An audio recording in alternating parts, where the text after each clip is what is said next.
What's up, everyone? I'm gonna paint.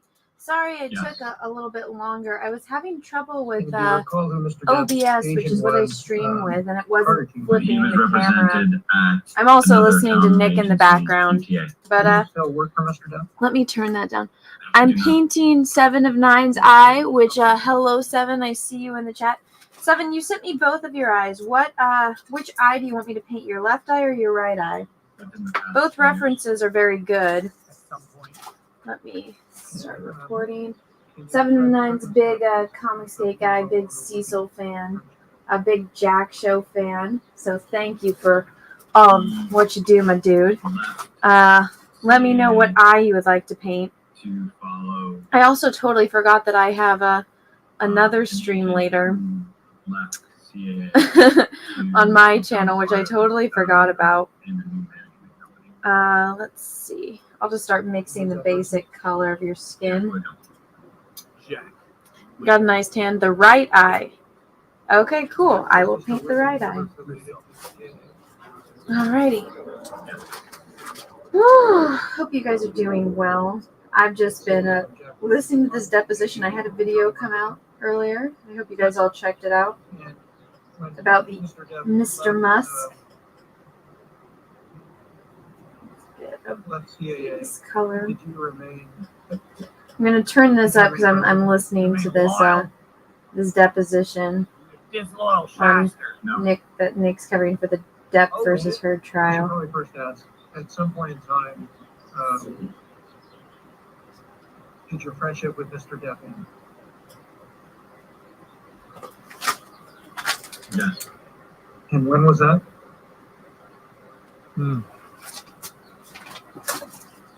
I would say at the time he left CAA. And did him leaving CAA have something to do with the end of the friendship? I don't know. Are you still friends with Miss Hurt? No. And when did that friendship end?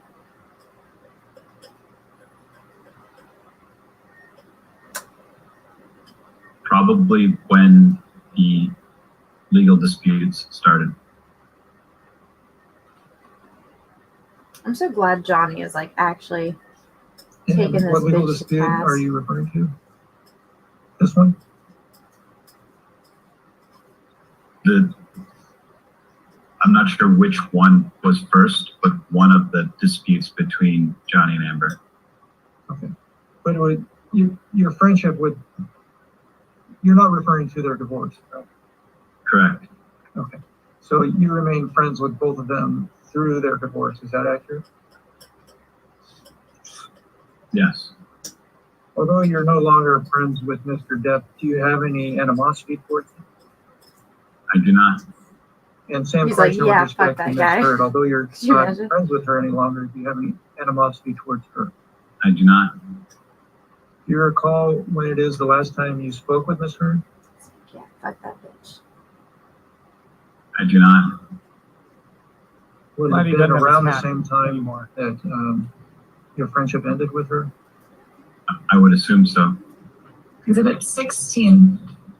No, Mr. Crean, you see at the bottom here, and I don't know if you can see it. You see at the bottom, it has a bait stamp number under the yellow tag. CC It's going to be so exciting when Amber has to testify. Yes. Do you recognize this document? Take your time if you need to review it.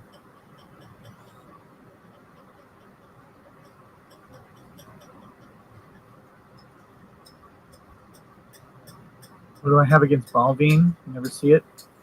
It's fine.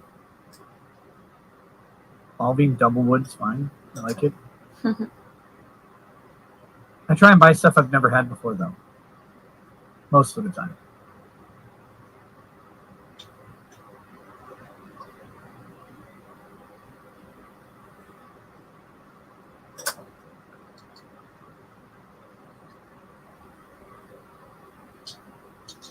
Yes. Okay.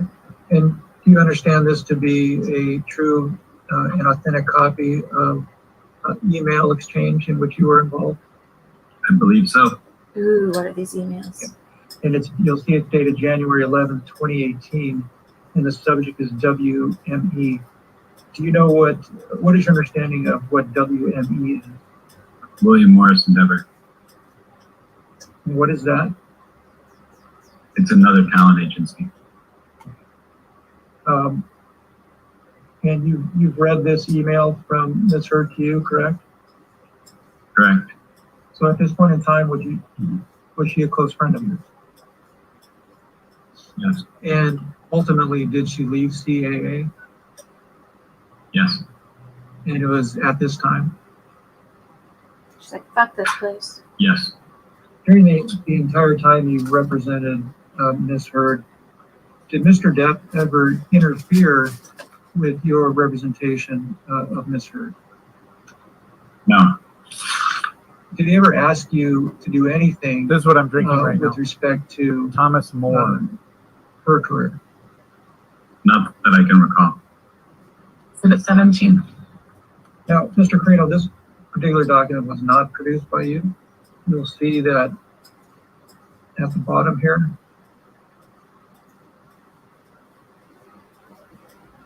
The date stamp indicates ALH. That means it was produced by Ms. Hurd. And this appears to be a text exchange between you and her. It's about a page and a half.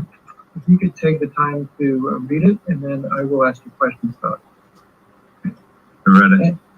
You'll see at the top, Mr. Carino, that it's dated July 14th, 2016. Based on that July date 14th, and based on reading day after my dad's birthday. My dad's birthday is July exchange. 13th. At this point in time, were you close friends with both Mr. Depp and Ms. Hurd? Yes. And having read the text exchange, do you believe this to be a true and correct This representation? lawyer of the is exchange asking the questions right Yes. now. and to be authentic in that regard? Yes.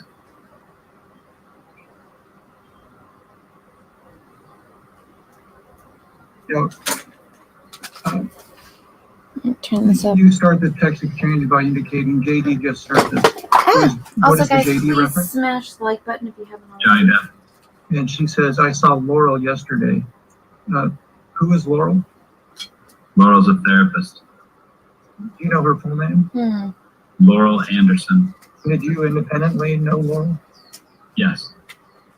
Did you have anything to do with Laurel I just have to move seeing something. either Wait. Ms. Hurd or Lawyer. Yes. and can you explain that to me, please? Johnny's lawyer. I introduced them Thanks, all. Russell. And what was the purpose of you introducing her to them? They needed help. And can you explain to me in more detail what you mean by that? I think it was at a time where they needed somebody to help mediate the difficulties they were having. And what do you mean by difficulties? The strains on their relationship. And in that regard, did you have conversations with Ms. Hurd about the state of her relationship with Mr. Depp? Yes. I'm trying to determine for how long a period of time did Ms. Hurd have conversations with you about the state of her relationship with Mr. Depp? Can you give me a time frame? I would say she talked to me about the state of their relationship from the beginning until the end. The entire time you knew her? I'm sorry, the entire time you considered her a friend? Yeah. Okay. And how about Mr. Depp? How would you, Yes. and Yes. were those Good ongoing during the entire time you were friends with him? Yes. Say they both confided in you in that regard? Yes.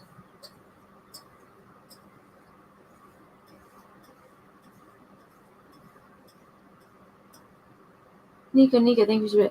Did you dream about Cecil Godskin rolling? I was actually so tired. I passed Why out. isn't this edited Go out? back to this text exchange. But yeah, I need to get back and kill that fucker. Where be my tonight's cursor is, stream. Miss Heard says to you, yeah, she said that Johnny and I need to talk directly. Do you know who do you know who Miss Heard's referring to there? Laurel. That was your understanding after reading this? Yes. And then you ask her, do you want to do something tomorrow? She says, yeah.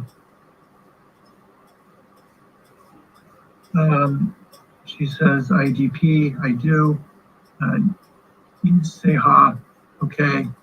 And then you say, what is safe to do? Do you want to come to my place for dinner? What did you mean by what is safe to do? Ooh. It meant avoiding paparazzi. Okay. And then she says, That was a good it's answer. so fucked up. I just want to tell him that what they are telling him isn't true. What was your understanding of what she meant by that sentence? I don't recall. Was Amber having Mr. an affair with while this she's guy? doing that,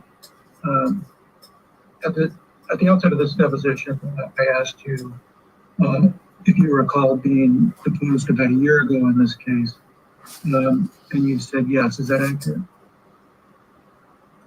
Yes. Okay. What I'm going to show you now is the transcript, a portion of the transcript from that deposition. And who is Mr. Bruckheimer? Jerry Bruckheimer. Jerry Producer. Bruckheimer is the producer of the Pirates franchise. And who is Mr. Wiggum? Jack Wiggum was an agent at CA who worked with Johnny. Okay. And who is Mr. Lord? Brian is one of the managing partners of CAA and also worked on Johnny Depp. And what was your understanding of why the Pirate 6 job was not offered to Mr. Depp? Leo, you're asking my opinion? Yes. Because of the accusations that Amber had made. And what I'm about to show you, Mr. There you go again. Is an article in the Washington Post authored by Ms. Heard. You're going to notice that the article will be presented sideways. So you'll have to tilt your head a bit to review it. Exhibit 19. Do you, first, Mr. Carino, why don't you take control and just scroll through the document? It's just a couple pages.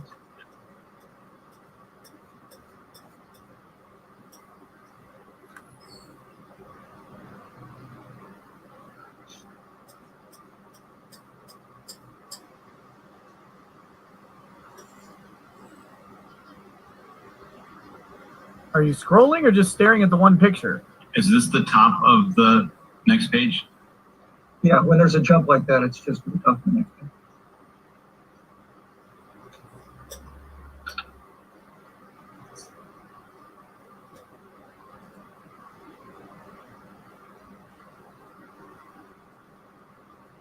Yeah, I think the jury definitely absorbs less information from these testimonies. They're boring. They're not engaging. When it's hard for you to pay attention, it's hard for a jury to pay attention to.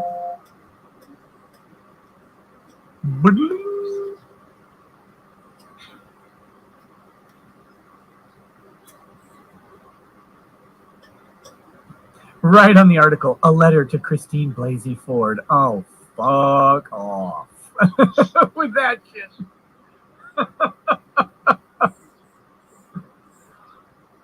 Where'd she go? Where'd all the evidence go? Where'd everything go? Where'd all the proof go? I just never really got there, did it? God, somehow all that stuff just disappeared.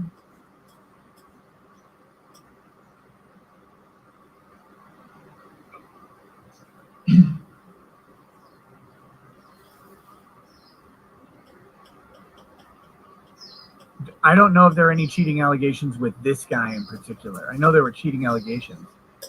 James Franco, Billy Bob Thornton, and Elon Musk, I think, are among them. Yeah, I don't know what IDP means in the context of the conversation. Like, I can think of some meanings for it, but I don't know what it meant in the context of their text conversation.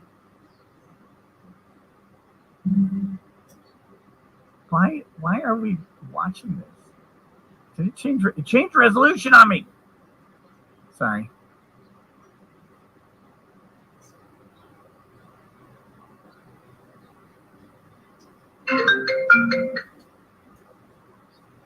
Oh my gosh.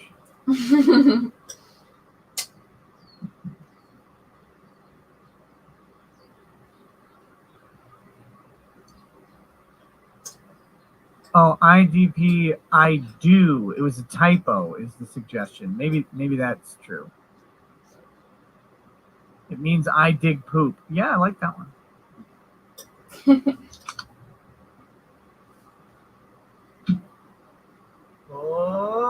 Okay. How long? It's one page. Bro, I've read it 30 times now.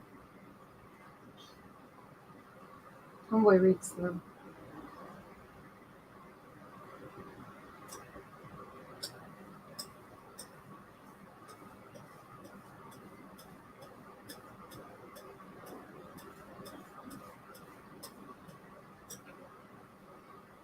You could turn the page today. Wish you would read a little faster, my friend. Okay. We could Mr. Crane, have you seen this document before? Yes. Do you know who wrote this document? Yes. Who wrote this document? Amber. Amber Heard? Yes. And do you see there on this first page of the document, This it actually indicates that it's written by Amber Heard on December 18th, 2018? Yes. And you understand that this document was authored by Ms. Heard and published on December 18th, 2018? Yes. And do you recall reading it at the time it was published? Yes. Say it, yes. No. Mr. Crano, I'm showing you an email exchange in which you were involved. It's just this one page. I'll blow it up so you can review it. Take a second to review it, please.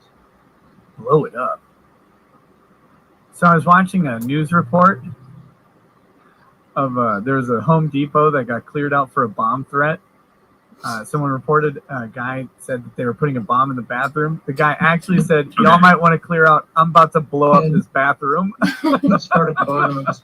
Well, you see at the top that the email gray line is entitled Johnny Depp's Jack Sparrow won't return the new Pirates of the Caribbean movie. Yes. And this email exchange was on December 20th, 2018, correct?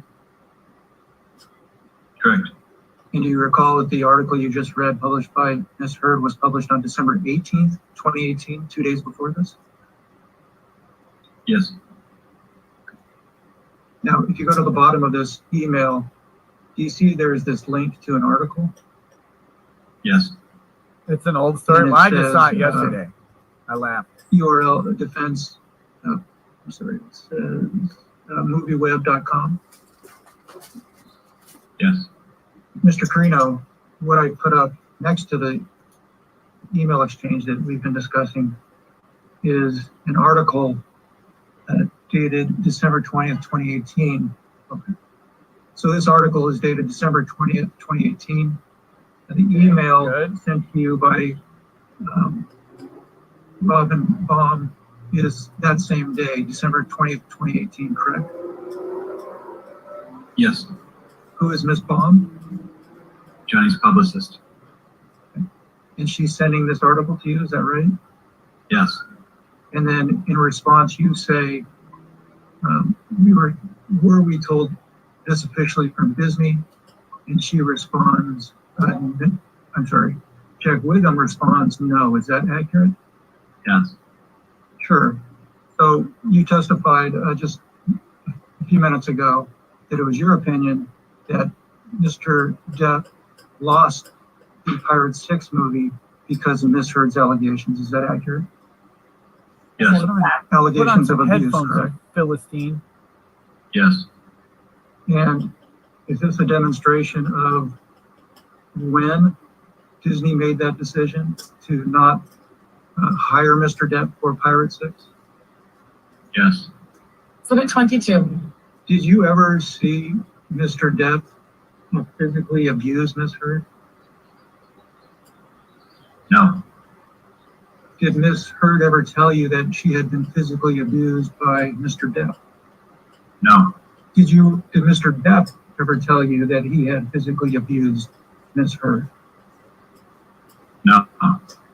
Did you ever witness any injuries on Miss Heard that would indicate that she was physically abused? No.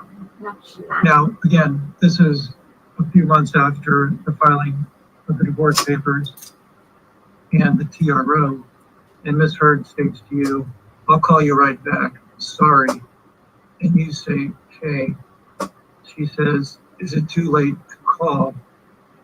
And you say, "Just finishing dinner, we'll call you as soon as we walk out within 20. And she says, "Please tell him I love him." Is that an accurate reading of the text exchange so far? Yes.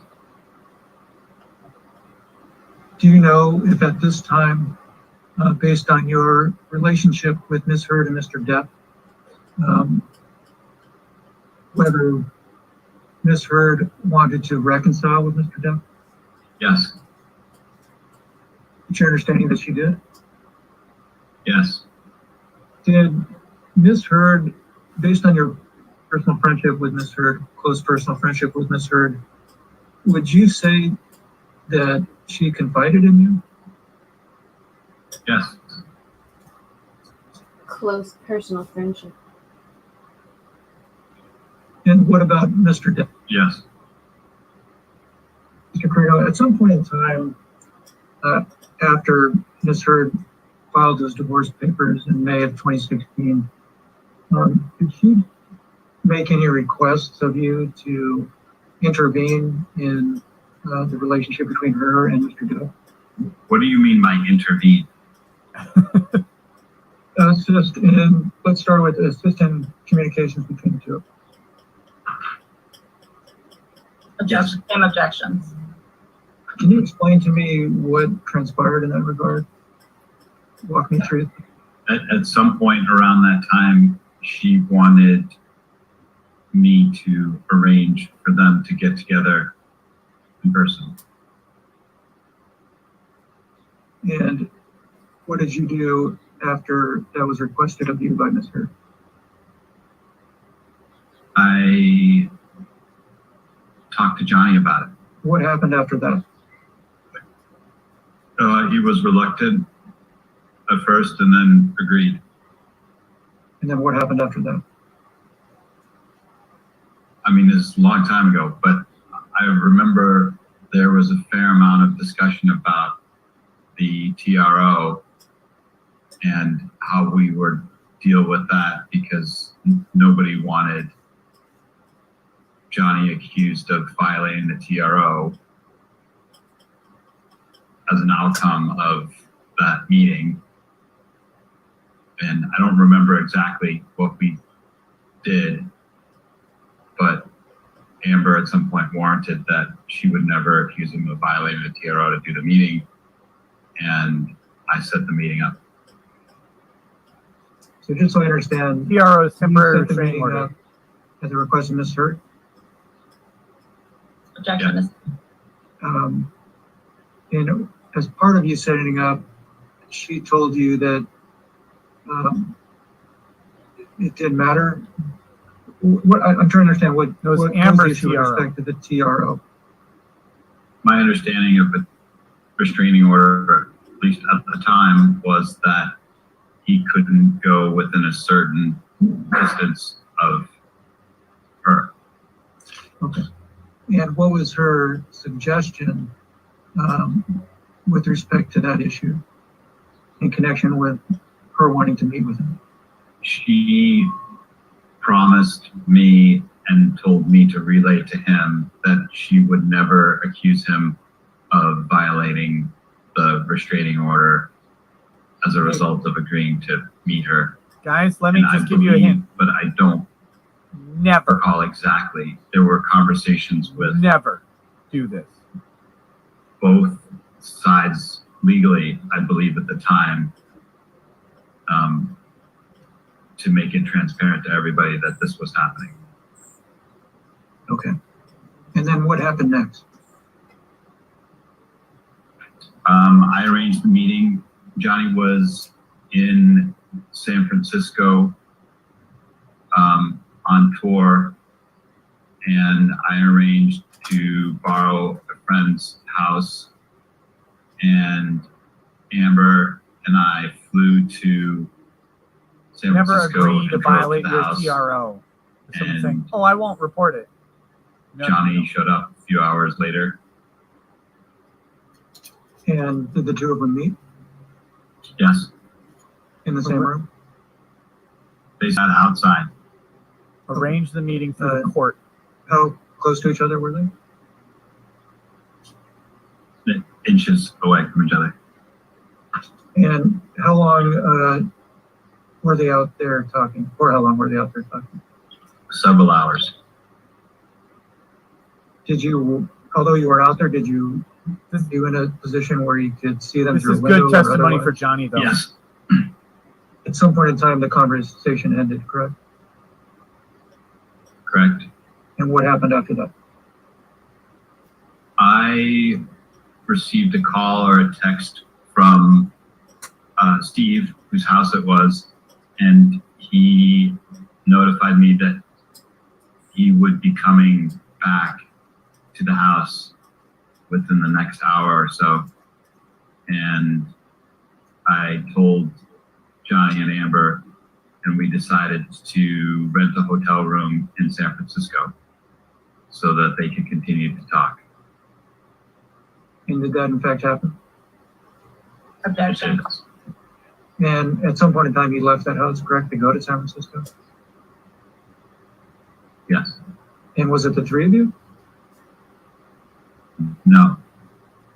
Johnny had security with him, and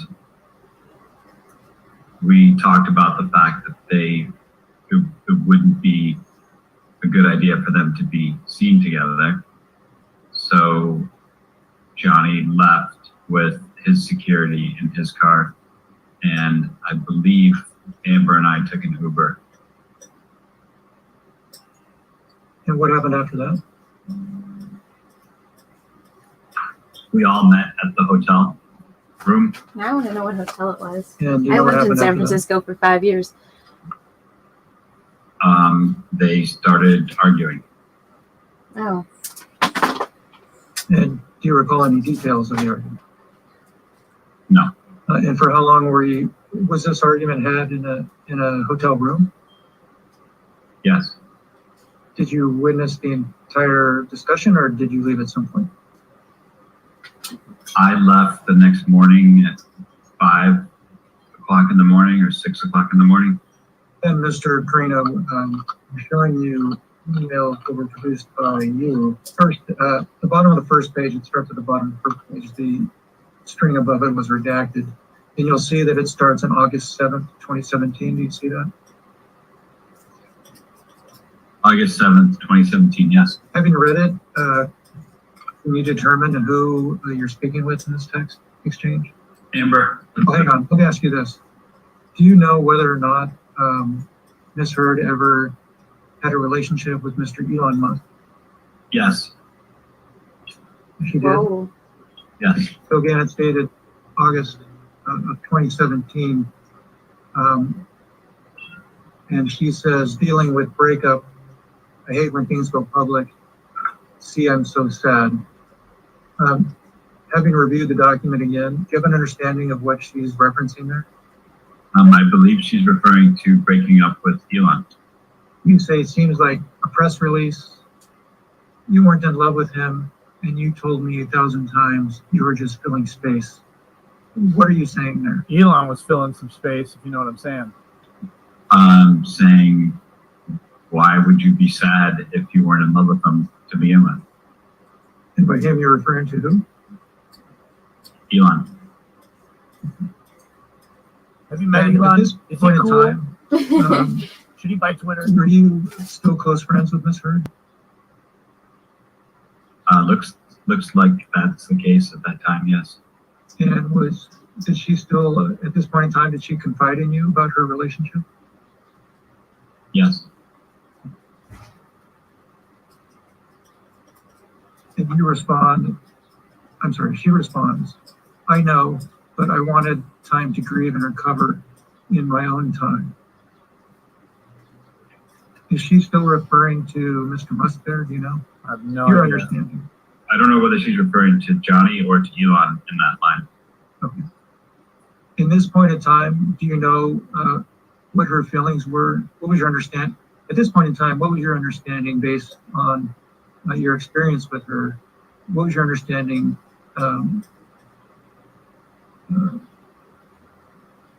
of her relationship with Mr. Depp? Was she a whore? I don't believe there was a relationship at that point.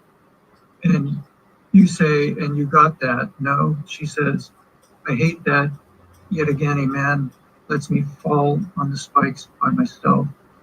You ask, how so? It's always the man's She fault, says,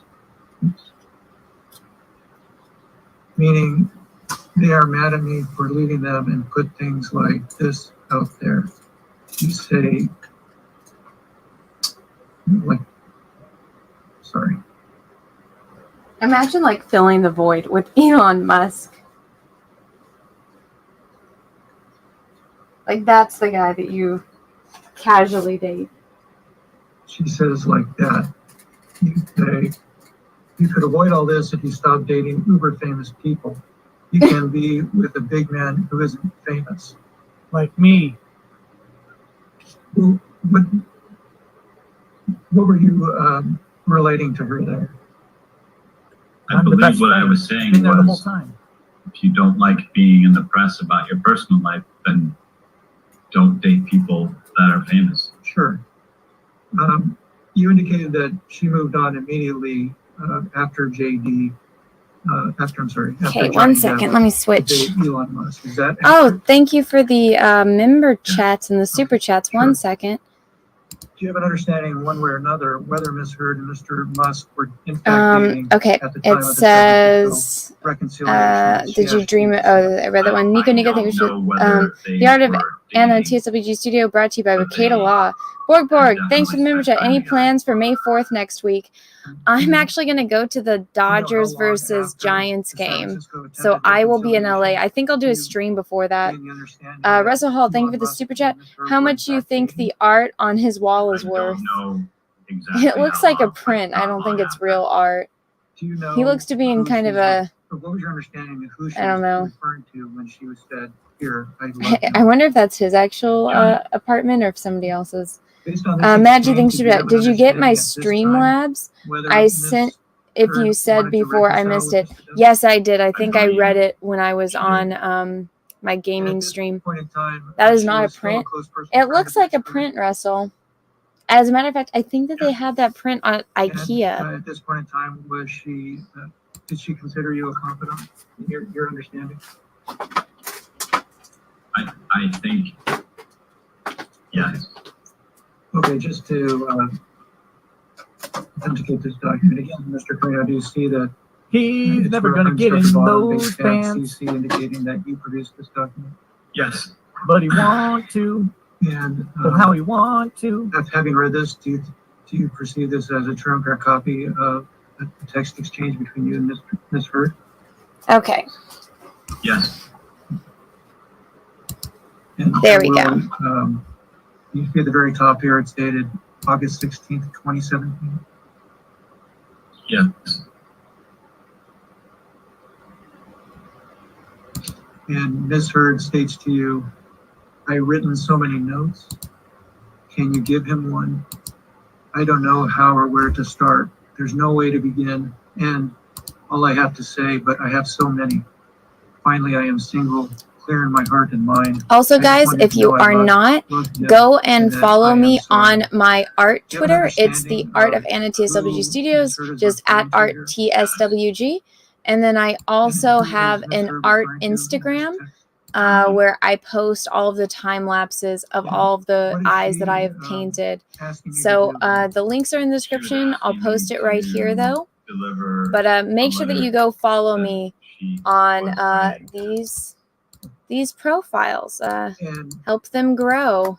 Thank you. does she also want you to? Let's get and it back says, to the "And that painting I am now." sorry." What was your understanding of what she was asking you to do there at any point? Oh my God, Nick is I believe that was laughing. all in reference to getting him a handwritten letter that she was writing or trying to write. Was it My your understanding brother- at the time of the text Why didn't you try exchange August standing in her yard with a 2017, boombox? that Miss Amber was attempting to reconcile with Mr. Depp? I believe so.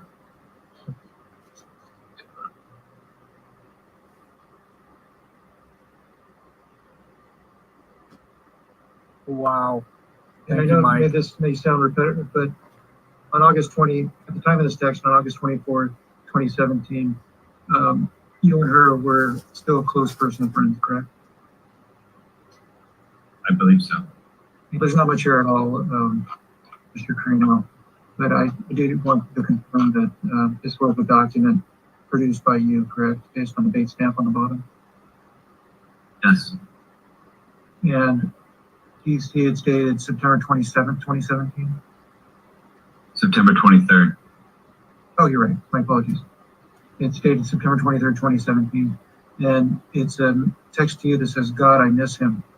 Do you have an understanding of what, who Miss Hurd is referring to there? Her Lord and Savior Yes. Jesus Christ, And who's that? obviously. Johnny. No.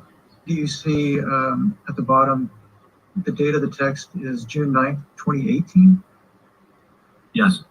Okay. And it says, "I text him happy birthday." Do you know who sent that and who the him is? I assume this is from Amber and she's talking about Johnny. You've had a chance to review the whole document. Carino, what does this appear to be? It appears to be the communications around the time that we set up the meeting in San Francisco. And who are these communications between? Me and Johnny. Okay. And this first bubble, can you tell if the blue is you or Mr. Depp?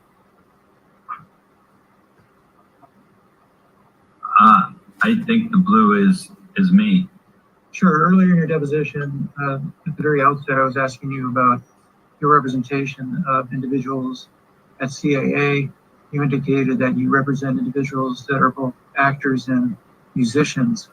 Would you consider Mr. Depp in that pool? Yes. And you represented, your CAA represented him both in connection with his acting endeavors and his involvement with vampires? Yes. Hey, CAA, if you want to represent me, I'm a talent.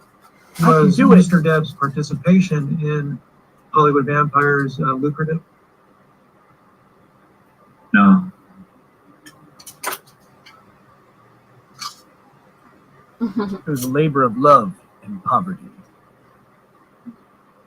Do you know whether or not it was something Mr. Depp enjoyed? Yes.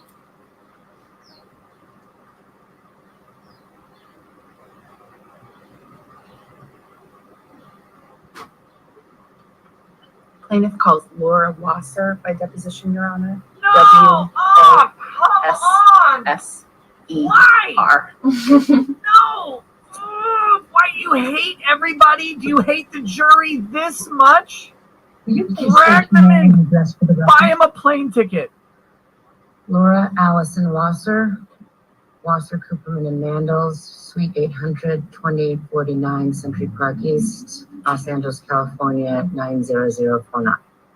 Thank you. What is your occupation? I'm an attorney at law, Ooh. And how long have you been an attorney? 26 years. You represented Mr. Depp in the divorce against Amber Heard, is that correct?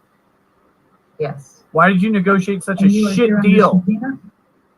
yes, Your practice has primarily been focused on domestic relations in California, is that correct? Yes. Are you a member of any bar other than California? No. During the period 2012 to 2016, was California a no-fault state with respect to divorce? The answer is that California was a no-fault state during that period. During the period 2012 to 2016, was California a community property state with respect to the division of assets in a divorce? Yes. Yes. And what does that mean to you? California is a community property state, and what that means to me get is shit that on in assets divorce. which were earned or created during the course of the marriage, absent some other theory of law applied, be divided equally. Mike the Dad Crosby says, What do you you mean didn't by ever read my absence super of chat. theory or law applied? Oh, wait, I'm you are sorry, now. Elaine. Never What mind. was the question? Oh, a theory of law. When I say a theory of law, I mean if there's a premarital agreement, if there's some other, it's not completely blanket community property. There may be things that were earned from a separate property source that would not be considered community property. So I was just trying to provide, for the record, some exceptions to what would be considered community property and therefore divided equally. Now, if someone alleges domestic violence or abuse against their spouse, would that change the amount they would otherwise be entitled to under community property laws? No. In obtaining a temporary restraining order,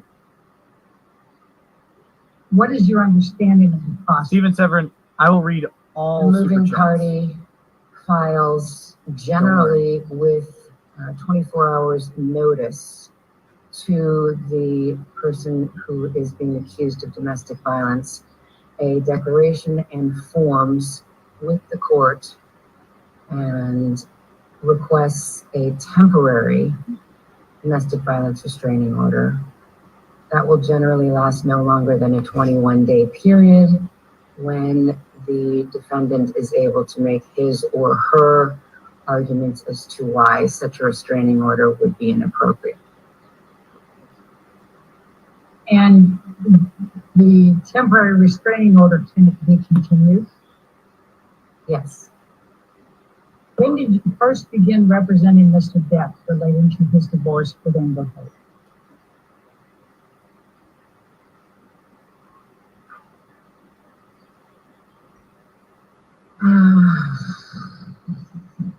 I believe it was in She's got a December of nice 2015. I'm going to ask you to pull up document 1, Wasser document 1, and let's go ahead and label that as Wasser exhibit number 1. I'm going to have to step away in Ms. just a Watson, minute. I'm going to ask you to take But I'll a leave it look running. at what has I'll be been right back. marked as Wasser deposition exhibit number 1. It is a letter dated May 24, 2016. It's addressed to Jacob Bloom, and it says, in remarriage of Depp. Do you see that? Yes. Okay, and it's Her mouth is wider than Ichi the Killer's. Samantha Spector. Indicates she's representing Amber Heard. As of the time of this letter, had you made known to Amber Heard or Ms. Spector or anyone else related to them that you represented Mr. Depp? I don't believe so. Am I pulling Did a Hassan Piker? you Yes. Receive a Hopefully with copy the of 3 this million letter subscribers from to follow. someone? I believe so. I think I've seen it before, so yes. Did you receive this letter on or around May 24, 2016? Okay, next page, please. And I have to help Lady Rackets move something in just a minute. Hang on. Small bladder. I haven't gone to the bathroom once today. Yes, it was around that time. Around May 24, 2016? Yes. Did you have any communications with Samantha Spector in connection with this letter? Yes. And when you say within days, could it have been the same day, May 24th, the next day, 25th? Possibly. I'm going to direct your attention to the next paragraph. It says, to this end, please have Johnny promptly sign and return by Friday, May 27, 2016, the enclosed notice of acknowledgement receipt form, confirming service of the summons, petition, law, case cover sheet, and blank response. Did you do that?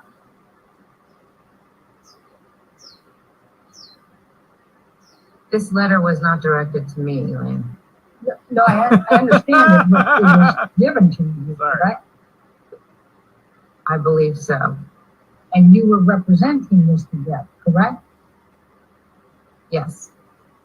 And Mr. Bloom did not represent Mr. Depp in connection with the Is this the cat divorce, lady that's correct? asking these Correct. questions?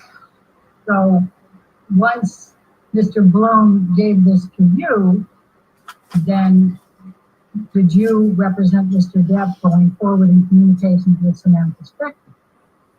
Once we received this letter, our firm took over with representation of Mr. Depp in the dissolution action. I cannot recall whether or not the request made was done by Friday, May 27th, but I believe that it was. Probably have that notice and acknowledgement of receipt somewhere with a date on it. Now, the next section, I think, is something that you referred to earlier. It said, in addition, we are requesting on Amber's behalf the following, and it says appropriate Indente light support. Did you have any understanding of what that amount might be at the time that you saw this letter? 50 grand a I month. did not have an understanding of what appropriate pendente lite support would be at that time. Did you ask Samantha Spector? I don't recall. I don't recall our specific communications regarding her requests. Do you recall making any kind of counter to any of these items? All I recall is that without any notice to us, at 8:30 in the morning on the 27th, Samantha Spector and her client went to court and obtained a no notice ex parte restraining order. Had you had any communications with Samantha Spector prior to her going into court on that Friday, May 27th? Yes, How many communications had you had with Ms. Spector prior, following getting this letter and prior to her going into court at 8:30? Yeah, cat lady. On May 27, No 2006? wonder. I do not recall. I like how we just all agree she's a cat lady. Do you have a recollection of whether any of the communications that you had with Ms. Spector between the receipt of this letter that's dated May 24, 2016, and Ms. Spector going into I'll be court right back, guys. on Friday, May 27, 2016, related in any way to requests on your behalf, on behalf of your client that you made?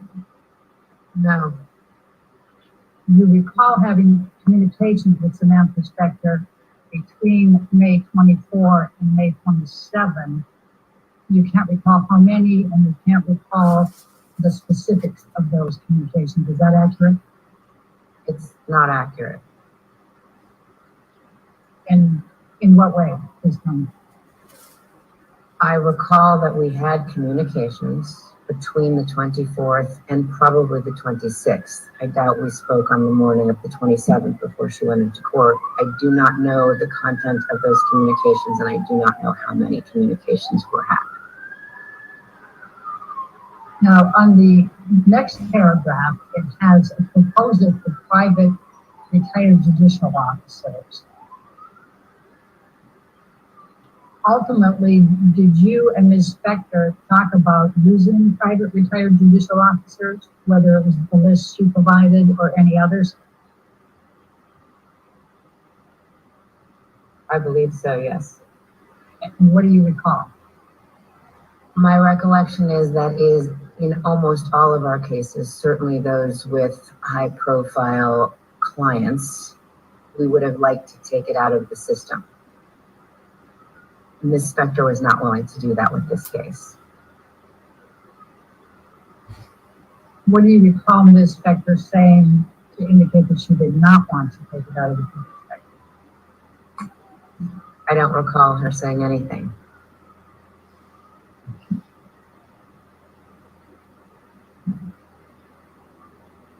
Now,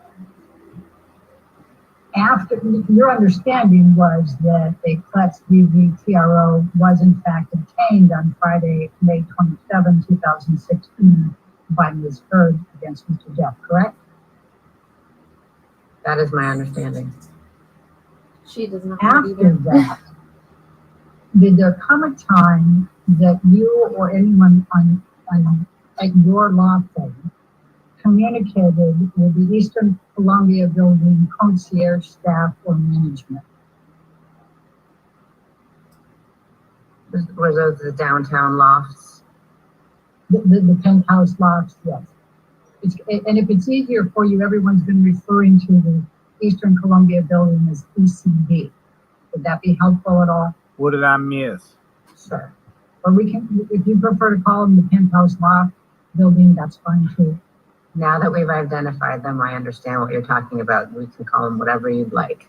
Did someone from my firm speak with somebody at those buildings? Yes.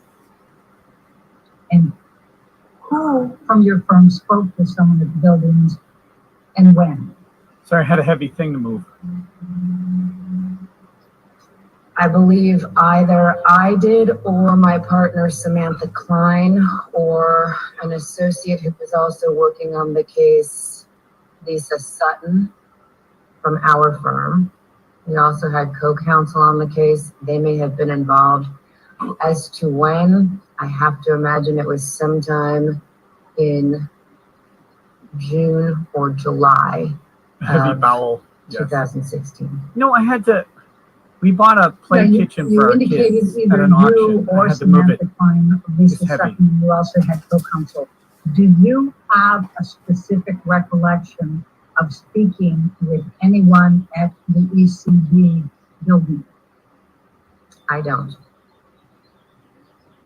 What were Samantha Klein's communications with the ECB building?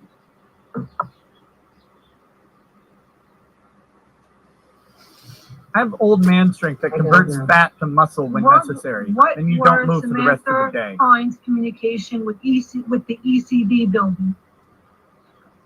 Okay. And her answer was, I don't know. What were Lisa Sutton's communications with the ECB building? I don't know. What Please were smash the like your button if you haven't already. co-counsel's communications with the ECB building? And when I say ECB building, I'm not talking about the structure. I'm talking about the individuals who work there. No, the structure. Did you? And just so we're clear here, you don't have nice recall any walls. communications with the ECB building staff as well, correct? You asked me if I had a specific recollection. I do not. Do you have a general record? I believe that at some point we subpoenaed the building's records of the video from the lobby and elevator areas. So I would imagine that the communications would have to do with those subpoenas. Are you able to testify to any conversation you or anyone at your firm or your co-counsel had with the ECB building staff? I am No. sure that there were conversations and communications regarding the production of the subpoenaed documents, review of the subpoenaed documents, their compliance with, I believe it was Ms. Spector's subpoena that was sent, our ability to review the videos, coordination of same. but I don't have a specific recollection of any communications. Are you able to speak to whether there were any conversations She literally just said no, dude. between you, anyone at your law firm, or your co-counsel and ECB building personnel prior to your issuing the subpoena? Also, I don't believe that the subpoena was issued by our firm. As So, you said. so you don't have a recollection of a subpoena being issued on Mr. Depp's behalf for the ECB building surveillance tapes? I don't know. I know there was one issued. I believe it was issued by Ms. Spector. Let's talk about the videos that you just This chick referred is to represented from the ECB Kim building staff. Kardashian, How did you and Angelina your Jolie. firm or your co-counsel receive these videos? I don't recall. I would imagine like a e-file or something like that. Now, is it your recollection that there was just one e-file that contained all of the surveillance tapes? I don't have a recollection as to whether it was 1 or 7 or what. I just don't know. When you were talking about receiving the video surveillance footage on whatever, whether it was 1 file or 7 files, whether it was e-file or whatever, did you have any understanding that you were not provided the full amount that was requested, whatever the amount was? No. So you thought you received whatever you were supposed to receive, is that fair? Yes. What did you do with the actual surveillance video footage that you received? I believe we kept it on the computer at least for the next couple of months in preparation for trial. I don't know where it is now. That's my next question. Is there a time that you no longer possess the video surveillance footage that was sent to you by the ECB building?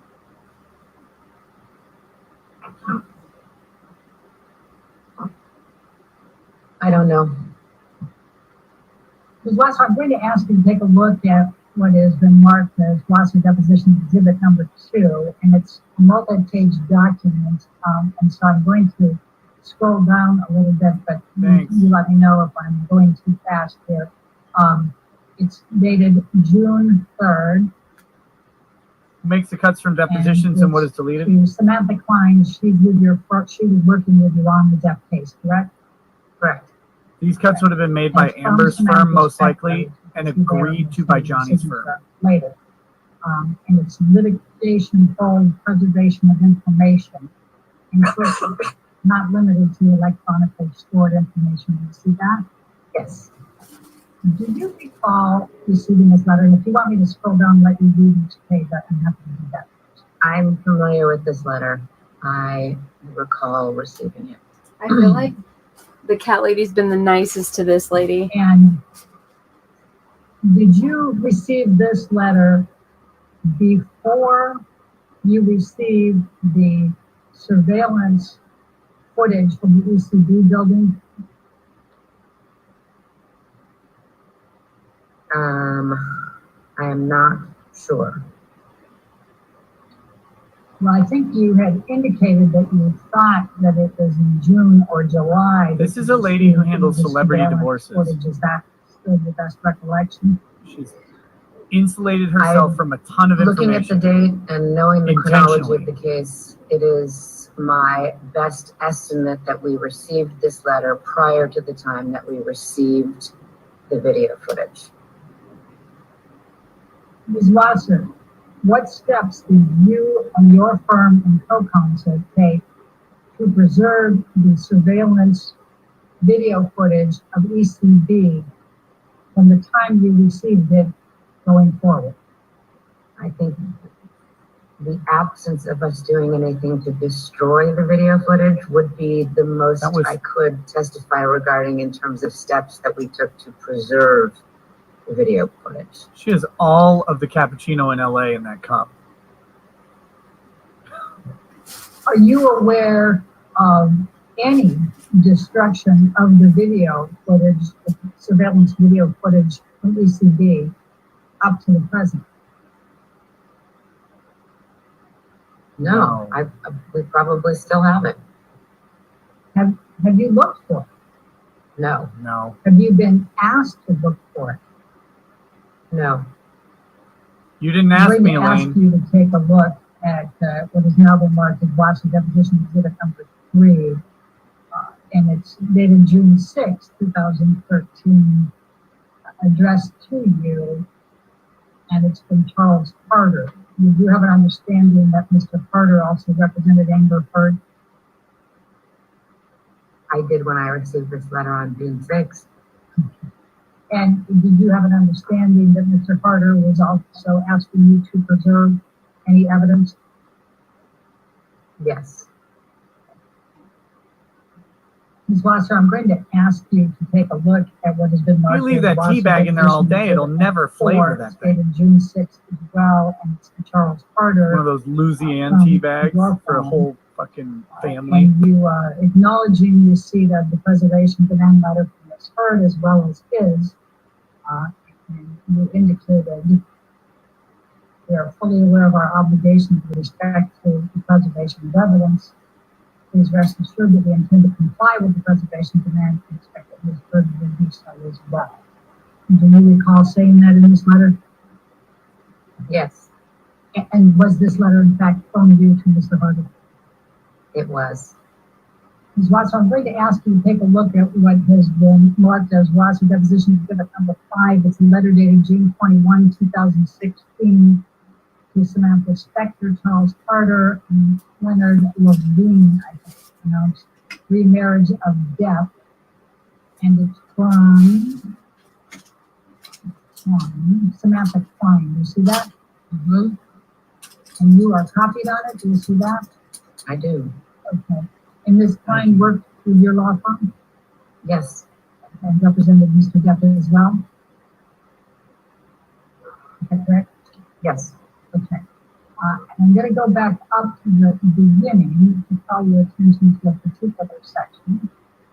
It says, this letter shall confirm the agreement we reached yesterday with respect to the pending domestic violence proceedings. See that? Mm-hmm. And then we're going to go down to the media press, and it says, neither party nor his or her respective counsel, representatives, or agents shall make any comments in the media or press pertaining to this dissolution action, the civil action pending against Judge Spinoza, and or any pending or future litigation between or involving the parties. Do you see that? Yes.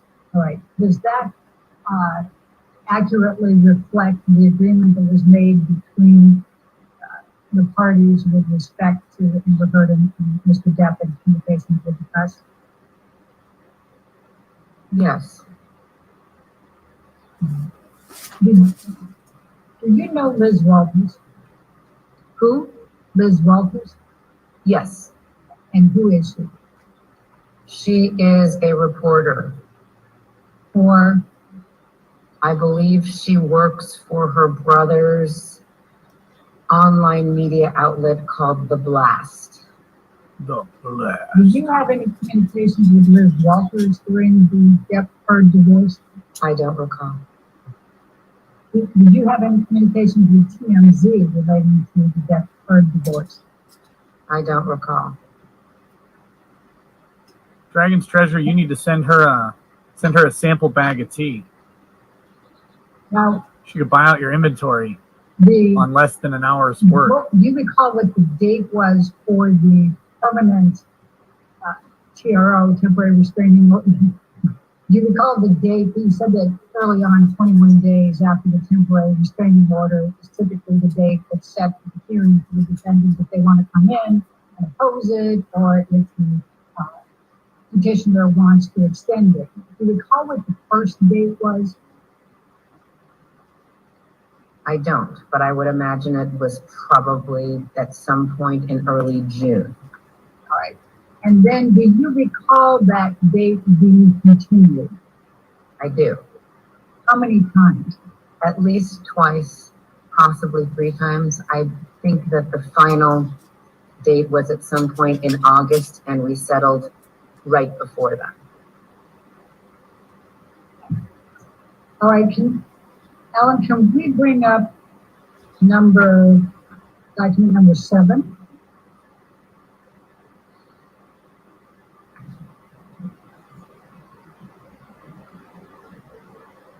I mean, if you want. Oh my gosh.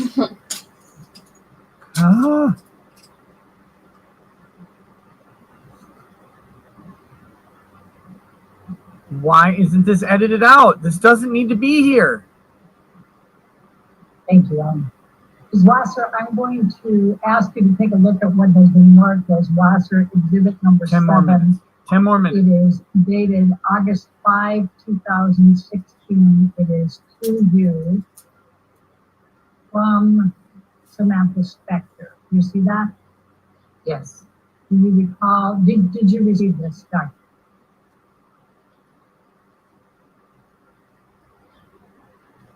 Doesn't it say at the top that it's protected under 1152? Sure does. All I'm asking you is whether you received it. I'm not asking you about the subject. I don't remember. Do you have any reason to believe you did not receive it? I don't. Wasser, I'm going to ask you to take a look at what has been marked as Wasser deposition exhibit number 8. What are you doing? And it starts out with an email from Samantha Spector to Amber on August 6, 2016. Do you recall what was going on or around August 16? It's divorce. In connection with the divorce. Not specifically, no. Do you know who Christian Carino is? I do. Okay, who is he? He's an agent at a creative artist agency. How long have you known Christian Carino? I've known of Christian for maybe I don't know 10 the years. specific California code, but I would assume it's attorney-client privilege. Was involved in or communications privilege as part of organizing, settlement. if you will, or assisting Mr. Depp and his firm with their own meeting to try to resolve their case up in San Francisco. Possibly. That sounds vaguely familiar. You on the telephone at any point while Amber Heard and Johnny Depp were meeting to discuss attempted resolution of the issues during the summer of 2016. What was your question? Was I on the telephone? Yes. Were you on the telephone where Mr. Depp and Ms. Heard were in the hotel room and were talking? No. Were you ever on the telephone when Ms. Heard and Mr. Depp were together talking during the summer of 2016, no matter where they were? On the telephone? Yes. No. While he was with Ms. Heard, and Ms. Heard was on speaker, and you were on speakerphone with the two of them? No. You recognize the name of You recognize the name on what? Joe Sweeney? I do. And who was he? Joe Sweeney is a forensic accountant who specializes in family law forensic accounting, and he was Ms. Heard's forensic accountant in the Disso matter. What's in a forensic accountant? Disso matter being dissolution. Edward White acting as the forensic accountant for Mr. Depp? No. Did Mr. White provide the documentation that was then submitted? Oh, I missed the eye roll. Damn it. As counsel for Ms. Heard? I believe it came from Mr. White's office also probably of note is the fact that Mr. Depp changed business management shortly before or during the course of the case. So it is possible that some of the documents came from predecessor business manager. I'm going to show you what has been marked as Wasser Deposition Exhibit number 10. And I'm not going to ask you a specific You know there's going to be a part questions, 2 of this, so I right? don't need you to have to review it in detail unless you'd like to. You're certainly welcome to spend as much time as you'd like on it. But I'm just going to go down to the end of it. And I'm going to ask if this is the deal point memorandum that you referred to that was finalized. But it'll be tomorrow, on probably. August 15, 2016. Since the parties' signatures appear at the bottom, as well as Ms. Spector's and mine, I believe that this is the deal point memorandum to which I was referring. Is there any reason signatures to aren't done then. believe that it is not the final deal point memorandum? No. Ms. Wasser, I'm going to ask you to take a look at what has been marked as Wasser Deposition Exhibit number 11. And it's a series of documents. An FL-150, for example, and then that's page 404, and then it goes into the next part, 1 of 1.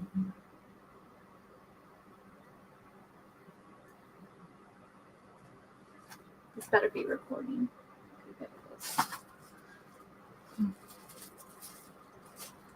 Try to page through it for you just so you can see generally. If you could generally end this deposition, it'd be great.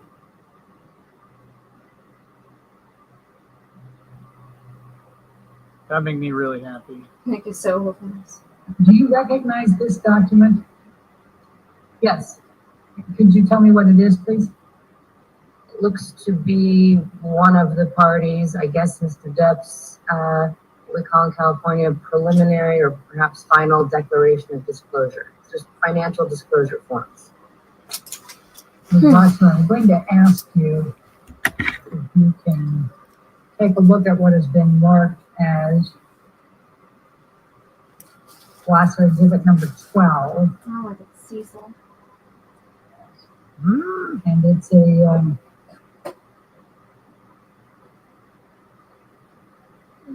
many pages. I think it's 50 total. Do you recognize this document?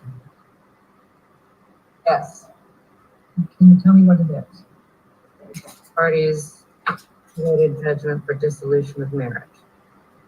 There a specific amount that was paid to Amber Heard as part of this divorce settlement and judgment $7 million. for Objection, document. I'm sorry.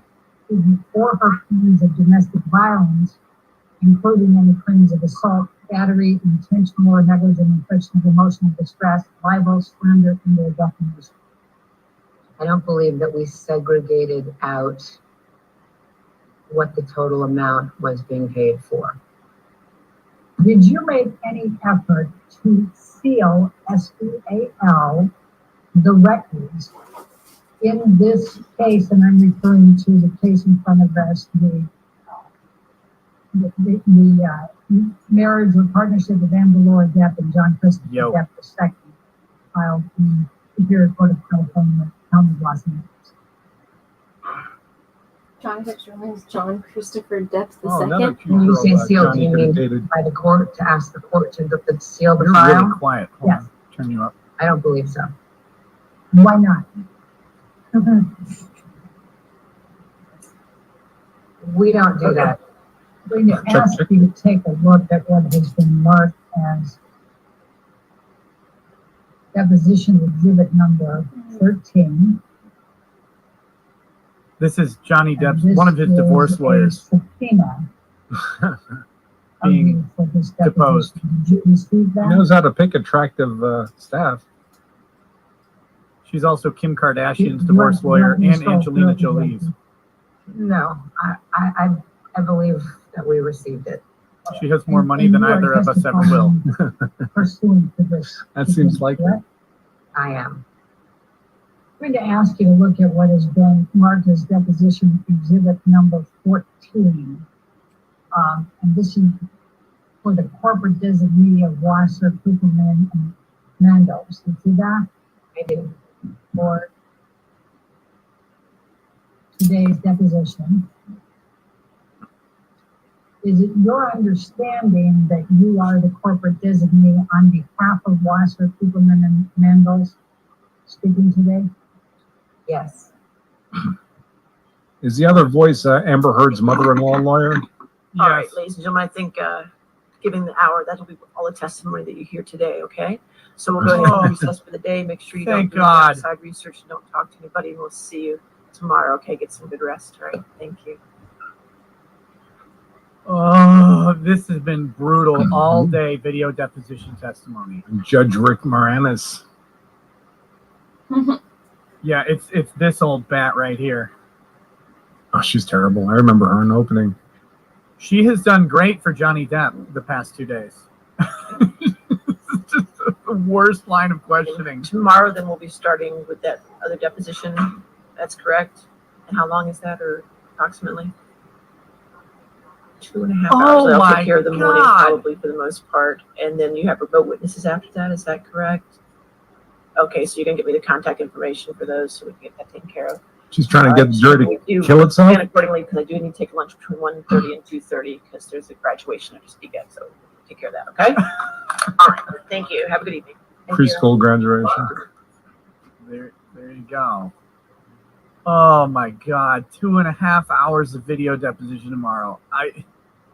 Well, I'm gonna practice eating razor blades on screen. I'm just gonna do that. See how we make it. No, so the lady lawyer during her video depositions brilliantly elicited from the police who responded to the domestic violence call that they did not find Amber Heard to be a victim of domestic violence about 8 times each cop. And then they also, she went through and asked them on pictures on the video, do you see this? Is this consistent with violence? And they all said no, about 4 times each. Like, no, doesn't look like violence. Nope, that's not an injury from violence. Nope. It's like, why do you keep asking this? You're getting the wrong answer. Move on. Oh, gosh, she's terrible. How you doing, man? I saw you you had a live stream going earlier today, right? Like around noon? Yeah, I had a webinar I did that was on Zoom. I did an Alec Baldwin update this morning. Oh yeah, it would have been that would have wrapped up about noon your time. Yeah. I had the email from it. Okay, yeah, we accidentally doubled the emails we sent out. But yeah, that Alec Baldwin thing, they released his police interview right after the shooting. He didn't do himself any favors. No, but they're not going to charge. They settled out of court on the accidental discharge for the civil case. I heard like 137 grand is all they gave up. They had the wrong lawyer. I mean, I cannot believe. Yeah, you killed her accident. Well, 137 grand. Like, dude, what are you doing? That's a multi-million-dollar case against a moneyed client or a moneyed opponent.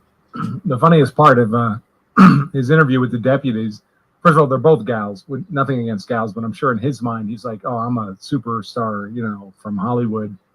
I handle women all the time.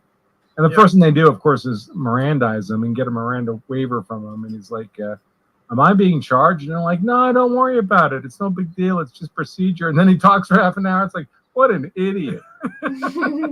Folks, there may be times you want to talk to the cops or not. It can get kind of nuanced. But if they've just Mirandized you, you're an idiot if you say a word without your lawyer in an interview room in a police station. I mean, come on. What do you think is going to happen? Oh, so this means I'm free to go then? No, not really. You have to answer these questions now. Oh, well, then I need my attorney right now. It's crazy. And then he says all kinds of things about how guns are dangerous and we would never point them at another person. And, we were very careful to make sure we wouldn't want real ammo to get in there. It's like, well, dude, you did all that. Yeah, all those things happen. What you wanted and what you did might be two different things. What you did constitutes a crime. Terrible. Yeah, I'll have to take a peek at that because that's probably pretty funny. You said it's like 30 minutes? Okay, now that the his interview's 30 minutes. Yeah, thing is I can done. send you the link if you want. It's Oh yeah. Let's listen to something else. Here, send you the link, Cecil. Send all my friends the links. Mm-hmm.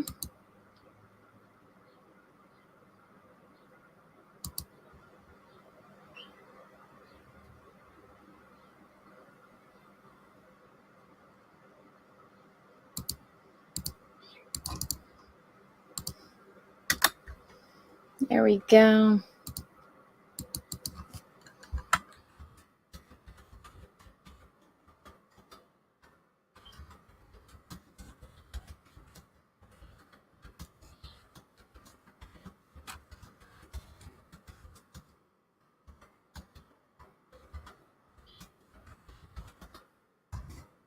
All right.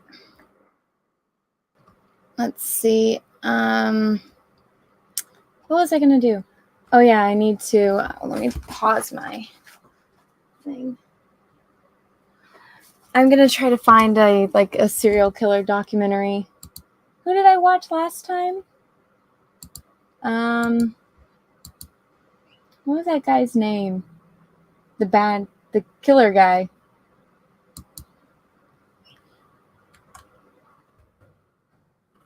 There we go.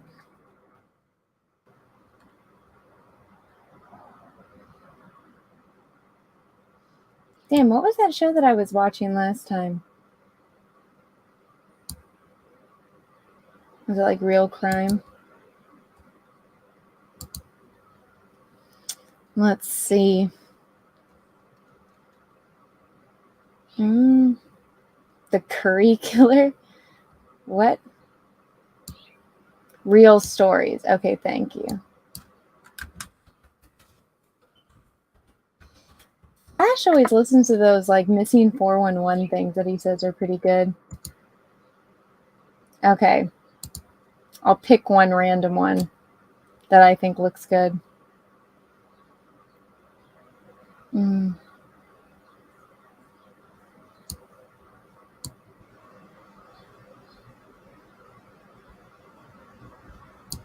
go to most popular. Oh, God. I don't think this is the same channel. Where's the one that, the chick went missing?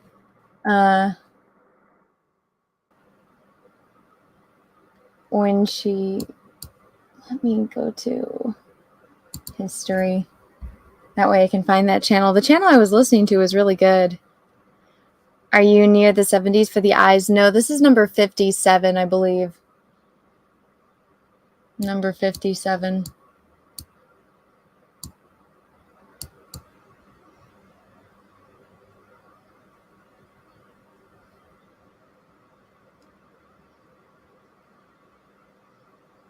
Where are all my serial killer documentaries? I need Sab for this. Where are they on my history?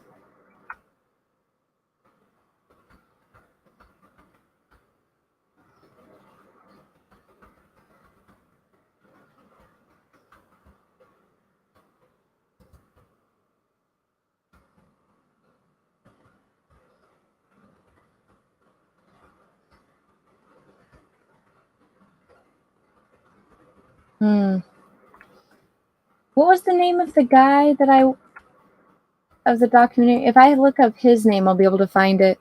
What was the name of the first one that I watched where it was the British guy that killed people? I have to look up his name.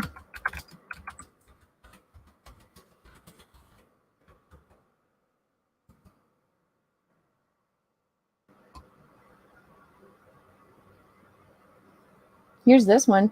Peter Tobin. I don't know who he is, though. It's 47 minutes. We can listen to this guy. It says Documentary Central. Okay, we'll see if this documentary is any good.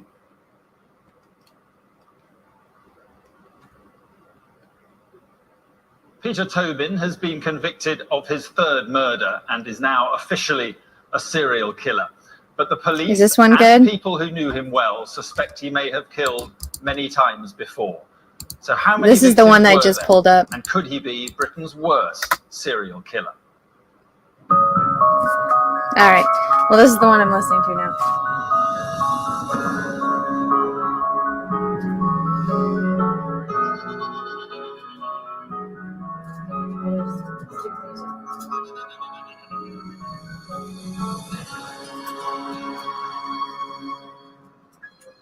The disappearance of 18-year-old Dinah McNichol in August 1991 baffled police for 16 years. It was a mystery that was only solved when her remains were found buried in the garden of a Margate house that once belonged to the convicted murderer, Peter Tobin.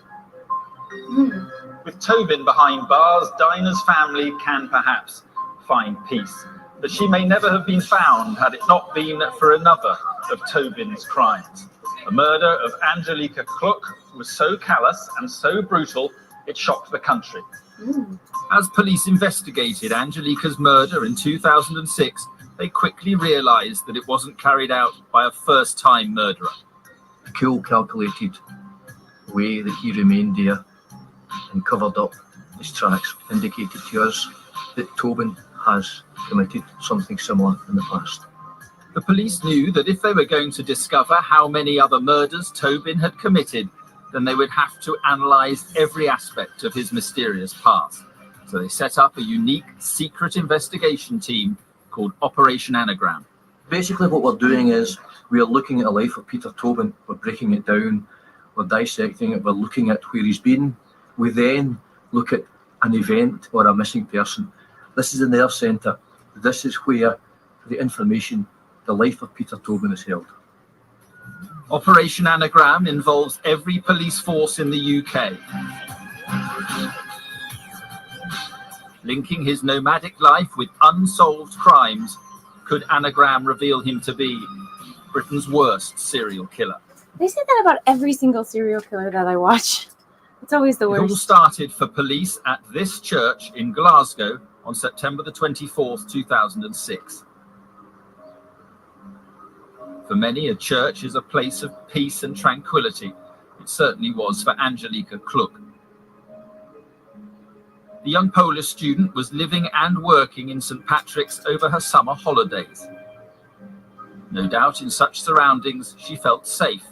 No one could touch her inside the church. No one with any conscience. But a 60-year-old man going by the false name of Pat McLaughlin was different, and his depravity was to shock even the toughest. It's one of the most horrific murders that I have ever seen in my 32 years in the police. It was horrendous, and I couldn't visualise how someone could have committed such an act against such an innocent, attractive young female. It's definitely one of the worst cases I've dealt with. One of the most brutal. In 2006, what did Peter you do? Tobin was going by the name of Pat McLaughlin. Using this alias, he became a trusted member of St. Patrick's Church. He started by helping a charity, Loaves and Fishes. They used the church to feed the homeless. I met a Pat McLaughlin. He came one night and it was thunder and lightning and extremely bad weather. He gives a hand to carry things in. Very quiet person. He was very helpful. No reason whatsoever to This believe is any creepy. otherwise. And I got a time for Major Gate 4. Serial killers are usually those people who blend into our society, are able to ingratiate themselves to be quintessentially the nice man who lives next door or who takes our kids to the swimming pool. McLaughlin eased his way into the job of handyman at St. Patrick's. He was trusted with everything. When Angelica Kluck started her summer job at the church, she tragically caught his eye. It wasn't long before the vulnerable young student was taken in by his charms. Then, on Sunday, September the 24th, 2006, he took his opportunity to strike. God, really do. Tobin hit her with a table leg, knocking her to the ground. He then bound, gagged, raped, and stabbed her. Oh, God. Yeah, this dude's psycho. After he had finished with Angelica, he wrapped her body in plastic bags, took her from the murder scene in the garage, and slid her into a small void under the church floor. He then went back to his business, preparing for the loaves and fishes Sunday supper. Jesus. That body, that young girl was underneath us. And he was there. He didn't disappear. He was there. He was with us. The next day, Angelica was reported missing to Strathclyde police. They searched the church and its grounds. They interviewed a calm and controlled McLaughlin, who had spent the day erecting a shed in the church grounds, even though traces of Angelica's blood were spattered on the shed. I met him on Monday night and he was okay. Neither up nor down. Just the way he's always been. When I dropped him off, he'd mentioned, "Oh, the police are coming. A wee lassie's disappeared." And that was it. That was it. There was no fear. There was nothing. So how'd they catch this guy? Get to the point. By Tuesday, Angelica still hadn't been found, and McLaughlin didn't turn up at the church. Strathclyde police launched a nationwide media appeal with the help of Dennis Curran. I gave him a Homegirl photograph, dead. 2 weeks old. It went nationwide at 6 o'clock at night. Police looking for a missing Polish student have released a photo of the man who's the last person to see her before her disappearance. Pat McLaughlin, who's in his late 50s, saw 23-year-old Angelica Kluck on Sunday. The publicity worked. A young woman recognised the face, but not the name. When this picture came up in the news, I was like, that's not Pat McLaughlin, that's Peter Tobin. I never waited until the rest of the programme was over. I just went straight to the phoned Mill Street Police Station, informed them that the name was wrong. The face is right, but the name was wrong. He left the church and he went to Edinburgh, and then he travelled down south and checked into a hospital in London in a false name. He had signed himself in as James Kelly. One of the nursing staff recognised the person that had booked her in a false name, recognised him as the Peter Tobin that was wanted for interview in relation to the murder of Angelica Kluck. At 9 p.m. on the Friday, Angelica's body had finally been discovered by police, hidden in the small void underneath the floor of the church. I could see her legs, the lower part of her body, and I could see her hands, and her hands were very clearly bloodstained. There was a lot of blood on her hands, and also her trousers were unfastened. So these two things made me want to go down into the hatch and not move the body. My feeling very strongly was that we had to examine the body in situ. It was a brutal murder, and there's no getting away from that. It was horrible to see. And she'd been stabbed several times. That was apparent from the examination. She'd been bound and she'd been gagged, and the semen on the pants. People in chat know you listen to these things, that way you learn to avoid these crazy people. By the Monday morning, we had a DNA profile from the semen on the swabs taken from Angelica's body, and these were loaded onto the national database, and we received notification that morning that they matched against a male called Peter Tobin. Tobin was brought back to Glasgow for questioning, but he denied everything. If the police were to discover anything about him, they would have to do it themselves. The difficulty about dealing with somebody like Peter Tobin is he's an iterant, a geographically mobile serial offender. In other words, he crosses from one police force boundary area into another. To date, in the whole of his life, we have established he probably has used as many as 40 different aliases. And that's combinations of his own names, other people's names, people that he knew. This individual had access to in excess of 30 mobile phones within a year, within 2005, 2006.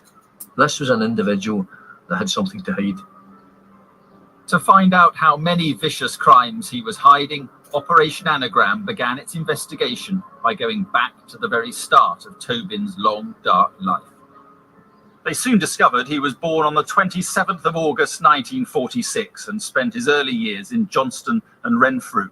He was sent to approved school and before the age of 20 had been to Borstal and young offenders institutions for petty crime and forgery. We've got some clues in relation to how he's going to develop as an adult. He has a very poor relationship with his parents. He moves around constantly. He's supposedly in an approved school from the age of 7. This creates, in the making, a very, very difficult antisocial personality. Operation Anagram started to build a profile of Tobin. They had discovered through their investigations that he was a loner, but also a charmer, especially of vulnerable young women. What Anagram needed to do was to find out exactly when he began to use his charm to lure victims and satisfy his murderous instincts. In 2006, the secret investigation team dedicated to examining the life of convicted murderer Peter Tobin began looking at his early years. Operation Anagram soon discovered that by the age of 20, Tobin had survived spells in some of Scotland's toughest prisons. But by 1968, he was out of prison and living in a flat in the Shettleston area of Glasgow. He was a good dresser and enjoyed going out in the city's dance halls. In one of them, he asked an attractive 17-year-old called Margaret for a dance. He came across as a very smart, a very knowledgeable, quite handsome guy. I don't think anybody would have turned him down as a dance partner. So yes, I was quite delighted when he came across him and his pal asked myself and my pal to have a dance. Used to pick me up of a Saturday night. Used to have me home dead on 10:30 when my parents would ask me to be home then. When the Operation Anagram detectives interviewed Margaret, they learned that for the first few months, she and Tobin's relationship was a good one. They'd go out dancing and enjoy rides in his car. But behind closed doors, he quietly sapped her confidence and broke down her self-esteem, until one day, back at his flat, he decided to show his other, darker side. He asked me if I would like to stay over, and I said, well, not this time, I need to ask my mum. So I went to open the door and he just slammed the door and said, no, you're not going out. Tobin had switched. He turned his flat into Margaret's prison. He was her jailer. She wasn't allowed any friends. He wouldn't let her see her parents. He kept her locked up to satisfy his depraved demands. He wanted sex. I didn't feel in the mood for sex. So he just said, you're effing having sex, and pushed me on the bed, and he just took out this serrated knife and just put it right inside me and twisted it around. God. Freaking psycho. He stabbed her? As far as Operation Anagram's investigation of Tobin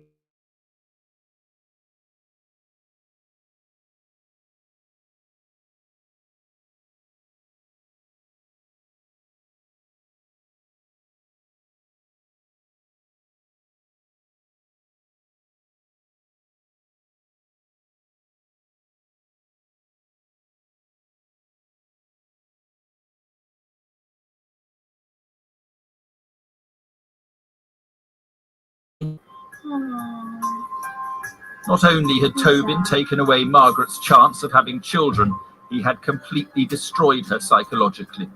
She was discharged from hospital back into the hands of Tobin, too frightened to tell people that he had raped and attempted to murder her.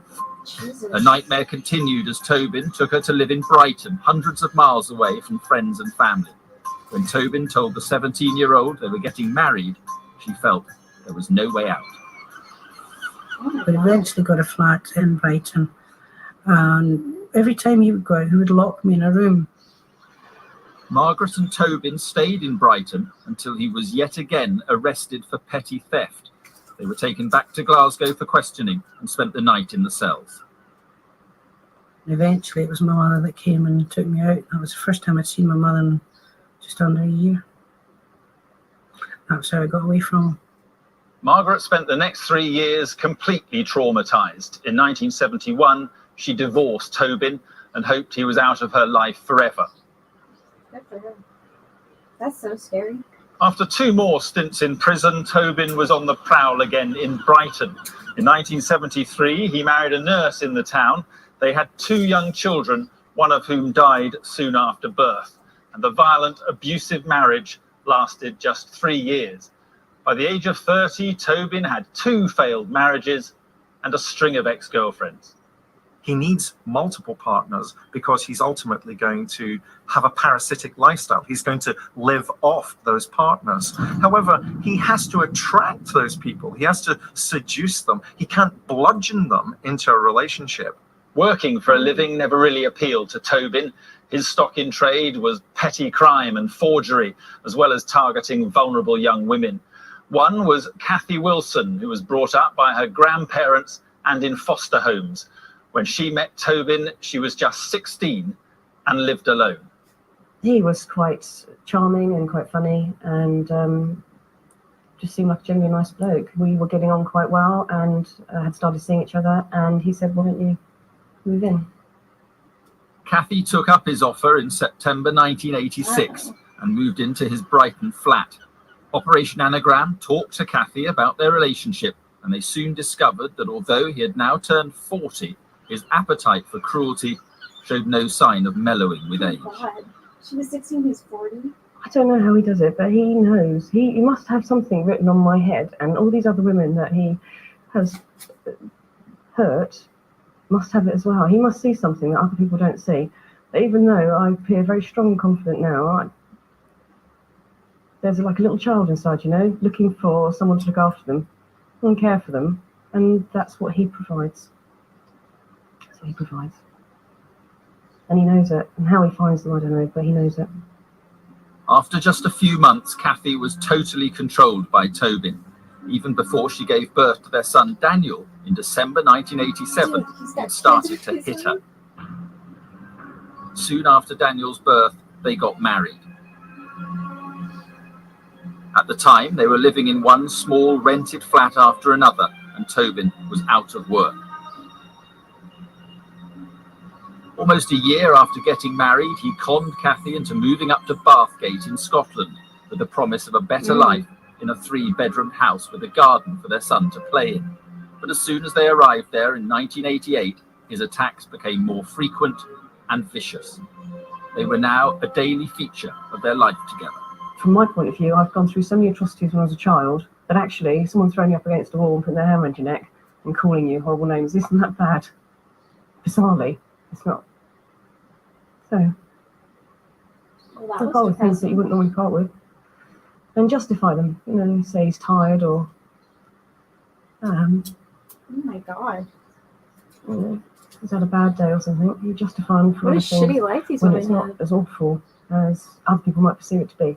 I really think I was just a possession, and I think the anger from him was that the possession was not conforming the way it was meant to conform. That's all it was. I don't think there's any love there at all. He probably loved his son, I think. Just as before with his previous wives, Tobin's mental cruelty and physical violence were intended to break Kathy. She had seen it all before and wanted a different life for her son. I'd said to him that I was going to leave and and we would get divorced. And he then said to me that if I was to leave him in any shape or form, he'd kill firstly my son and make me watch him do it, secondly me, and then afterwards himself. And from that minute onwards, for the following 3 months, he did not let me out of his sight for a minute. One day in 1990, Tobin left the house. Kathy finally escaped with Daniel, taking him first to Glasgow and then on to Portsmouth. You can imagine what sitting on the coach station for 2.5 hours was like. Absolutely frightening, because I knew that I would absolutely not be alive if he found me there. But thankfully I got on a coach, that was good. So I arrived in Portsmouth at 6:30 in the morning at my grandparents' house. That was the first time I'd been back there since obviously I'd left when I was 16. Kathy didn't know her dad when she was growing up, and despite Tobin's cruelty to her, she didn't want this for Daniel. Tobin doted on his son, he wanted to see him. But even for him, an 8-hour commute from Bathgate to Portsmouth was too much. So in May 1991, he moved to the now infamous house in Margate. He only stayed a few months before he took a flat in Havant, just a couple of miles from where Daniel lived.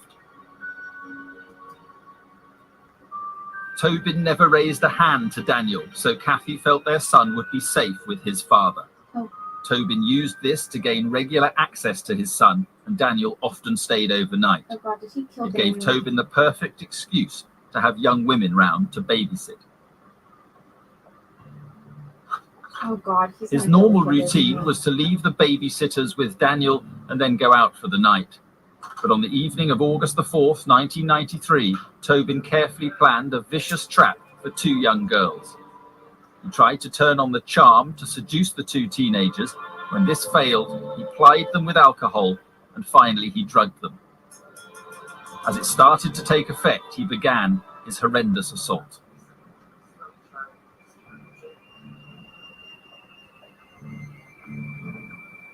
In the middle of the night, Tobin telephoned Kathy to come to collect Daniel, telling her that he was feeling seriously unwell with heart trouble.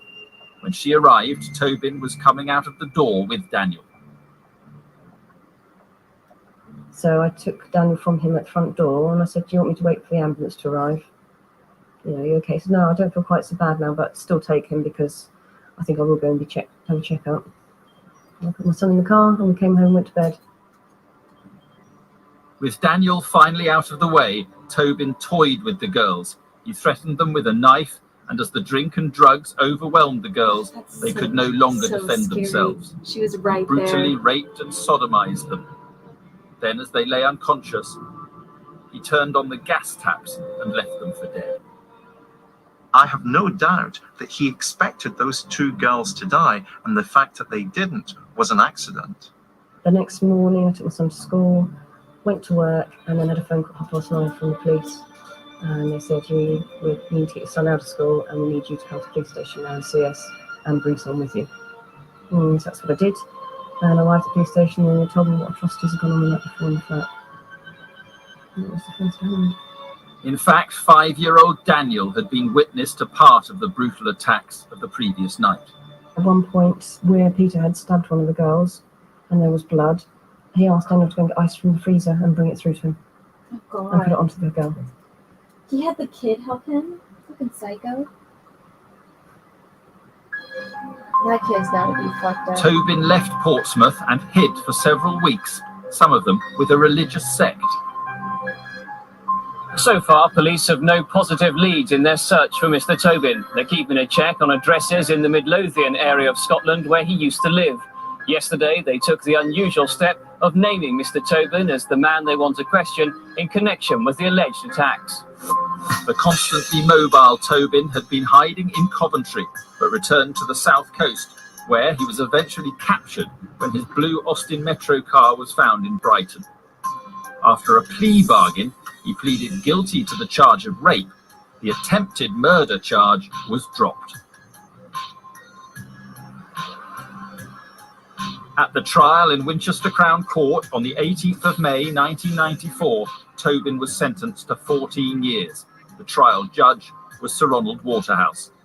It was, I think, the worst case of its kind that I had during the 18 years I sat as a judge. The age of the victims, the fact that they were drugged and given alcohol, and then there was the evidence that he'd played with them, in effect, a sort of cat and mouse game, and threatened them with a knife. For the next 10 years, the public would be safe. But in 2004, Tobin was released. Now a registered sex offender, he had to tell the police where he was. Had the longest of his many spells in prison worked? Had Tobin finally learned his lesson? Or was he simply about to carry on as he had left off, targeting young, vulnerable women to satisfy his psychopathic mind? In 2004, Peter Tobin was 58 years old. He'd been released from prison and had nowhere else to go. He was divorced from his wife, Kathy. His family wanted nothing more to do with him, and his sister was telling people he was dead. Tobin returned to where he grew up, Paisley. There he met another young, vulnerable woman. One day I seen him, it looked quite ill to me, and he told me that he had a bad tick, like a bad heart, and he had angina in that as well, and he ended up going up to the hospital, and I felt kind of sorry for him because he had no one else. The relationship kind of picked up from there. I would go into his house, his wee flat, or he would come upstairs and visit me. Tobin attempted to lure Debbie into his circle, just as he had done many times before with other young women. But thankfully, the authorities heard about the friendship and warned Debbie about Tobin. They told her he was a rapist. She couldn't believe it and confronted him. And he said that it was so untrue and that he was going to seek legal advice for that malicious gossip going about. And he wasn't happy when I says to him. And I believed him. And he came back to me again like, Peter has been in the jail for rape. I've interviewed people who can't believe that Harold Shipman, Britain's most prolific serial killer, was just that. They think of him still as their most trusted GP. And I've got no doubt that there will be some people who will react to Peter Tobin, the fact that Peter Tobin is a serial killer, by saying, but this is the guy who lived next door to me. This is the guy that I used to trust. I just thought, I got to know a monster. But I couldn't turn around and say, I got to know a monster. I got to know Peter Tobin. But I never knew anything about his dark side because as far as I knew, there was no dark side to him. Tobin and Debbie's friendship cooled. He found himself a new flat, where in 2005, he began to groom another young woman. When I seen Peter Tobin round about the town, and I speak to him all the time, he asked me to go for a pint one day, and I went for a pint, and I was continually talking to him. And then one day he says, you want to come into my flat for a coffee? I went round, and it was a Saturday because the football results were on, and then I was got up to leave, and he jumped in my throat with a knife and told me to lie down. Cheryl McLaughlin had been in the army and was brought up with 8 boys. She was used to fighting her corner. I managed to get the knife off him, and then I cut my horn open, and then I ran to the door to try and get in the keys fell out. And then I turned around and he was chasing me down the hall again with it. So I managed to shout and scream, get knifed down, they threw it in the kitchen sink, and then in the other room, kid was taking a heart attack. He tries to turn the tables. Rather than us give our sympathy to the woman he's attempted to rape, Tobin wants sympathy for himself. He feigns a heart attack. This is merely just another example of his psychopathic personality. But I was freaking out at this time, but I'm showing it. And then the kid was taking a heart attack, saying he was kidding on. I says, well, don't kid him again. Calm down, open the door and get a bit of fresh air. I cannot understand. And he let us out and that boat ran. I ran like Forrest Gump. And so did Tobin. Cheryl was taken to hospital. The authorities were informed. And then the police came, took a statement. And then I get told they kicked his door in the next day and they had gone. Operation Anagram, the police unit devoted to uncovering Tobin's criminal past, has since attempted to piece together Tobin's movements as he evaded the police after the attack in 2005.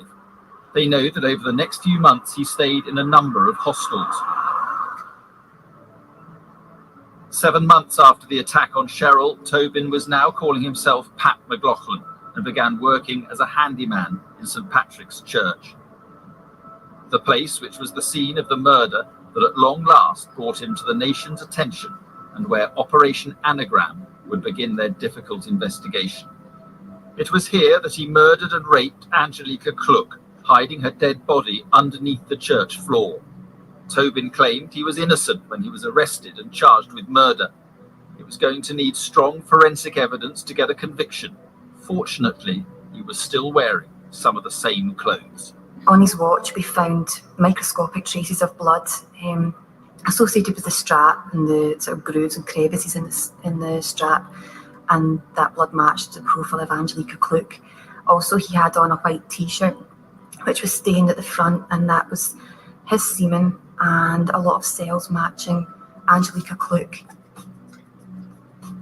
According to Tobin's police record, it was only in 1993 that he was first convicted of a violent sexual crime. This left huge gaps in Tobin's life, years in which Tobin may have literally got away with murder after murder across the UK. Operation Anagram now had to look at missing persons cases, cases which could be linked to his movements. It wouldn't be long before they would link Tobin with one of Scotland's most famous and longest running missing persons cases.